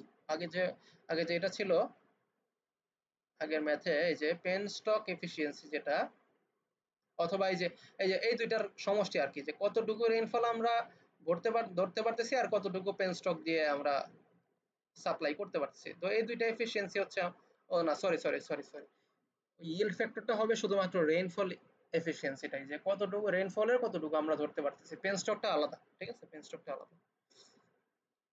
তাহলে yield ফ্যাক্টর হচ্ছে কতটুকু রেইনফল আমরা জমা করতে পারতেছি, ওভারঅল এফিশিয়েন্সি হচ্ছে পেনস্টক, টারবাইন এবং জেনারেটর এফিশিয়েন্সি গুণ করে দেওয়া আছে অলরেডি।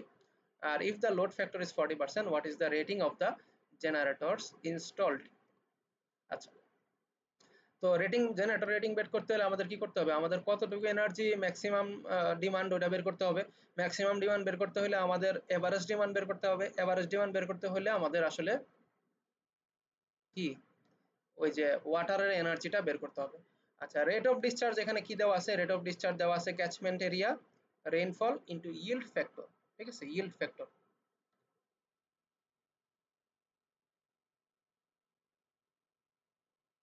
বুঝতে পারছেন? আচ্ছা, এইখানে হচ্ছে আমরা কি করব, ওই যে আগের ম্যাথটার সলিউশনটাই কিন্তু এখানে আগে আমরা এবার ধরে নিচ্ছি কি এবার পুরা বছরে এতটুকু ডিসচার্জ হয়, পুরা বছরে কি অ্যানুয়াল ডিসচার্জ আর কি দেওয়া আছে। হ্যাঁ, স্যার এটা কি ধরে নিব আমরা স্যার? না এখানে আপনি ধরে নিতে পারেন যে আমাদের হচ্ছে কি এই যে ক্যাচমেন্ট এরিয়াতে যত, আচ্ছা সরি সরি, এই যে অ্যানুয়াল কথাটা যেহেতু আছে এই কথাটার কারণে আমরা ওয়ার্কিং আওয়ার দিয়ে ভাগ করতে পারছি। যদি অ্যানুয়াল এই যে এই মেথডে কিন্তু আমাদের দেওয়া ছিল না, ঠিক আছে? এই যে এটাতে না আমরা ডিসচার্জটা কিন্তু অ্যানুয়ালি হইছে নাকি সেকেন্ডে হয়ে গেছে, এক বছর হইছে না এক সেকেন্ডে হইছে এটা দেওয়া ছিল না, বাট এখানে রেইনফলটা অ্যানুয়ালি দেওয়া আছে, তার মানে আমরা বুঝতে পারতেছি যে আসলে ডিসচার্জটা কি অ্যানুয়ালি হচ্ছে। The rate of discharge catchment area into rainfall into yield factor divided by পুরা বছরে যত সেকেন্ড আছে, তাহলে 5 into 10 power 9 1.25 into 8 divided by 365 দিন, একদিনে 24 ঘন্টা, 24 ঘন্টায় 36, প্রতি ঘন্টায় 3600 সেকেন্ড। আমরা পাবো কি ডিসচার্জটা পাবো 158.55 মিটার কিউব পার সেকেন্ড। ডিসচার্জটা পাওয়ার পর আমাদের এনার্জি অফ ওয়াটার বের করা সোজা, রো কিউ জিএইচ 1000 গুণ ডিসচার্জ গুণ গ্র্যাভিটি গুণ হেড, আমরা পাবো কি 46.66 গিগাওয়াট। এটা কি ঠিক আছে কিনা আমি একটু দেখে নিই। 1000 গুণ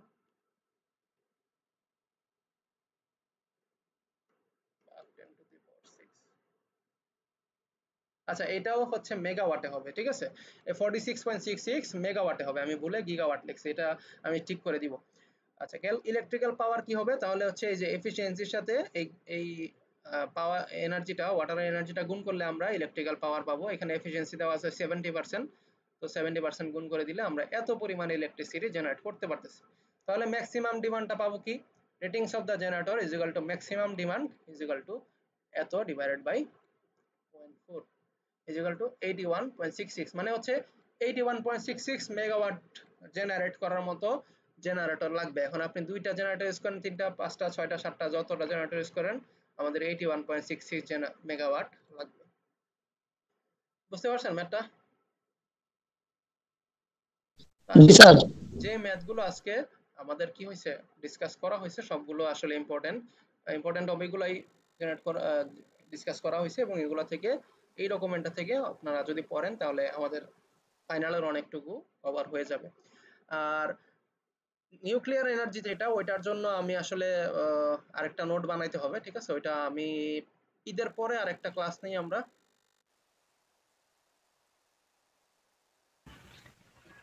স্যার ঈদের পরে স্যার আমাদের তো সরাসরি পরীক্ষা স্যার। আচ্ছা আমি বলতেছি, আচ্ছা এখানে কি কারো কোনো কনফিউশন আছে এইগুলোতে? এই যে না আচ্ছা, কনফিউশন না থাকলে আমি রেকর্ডিংটা অফ করে দিই, ঠিক আছে? রেকর্ডিংটা অফ। G sir.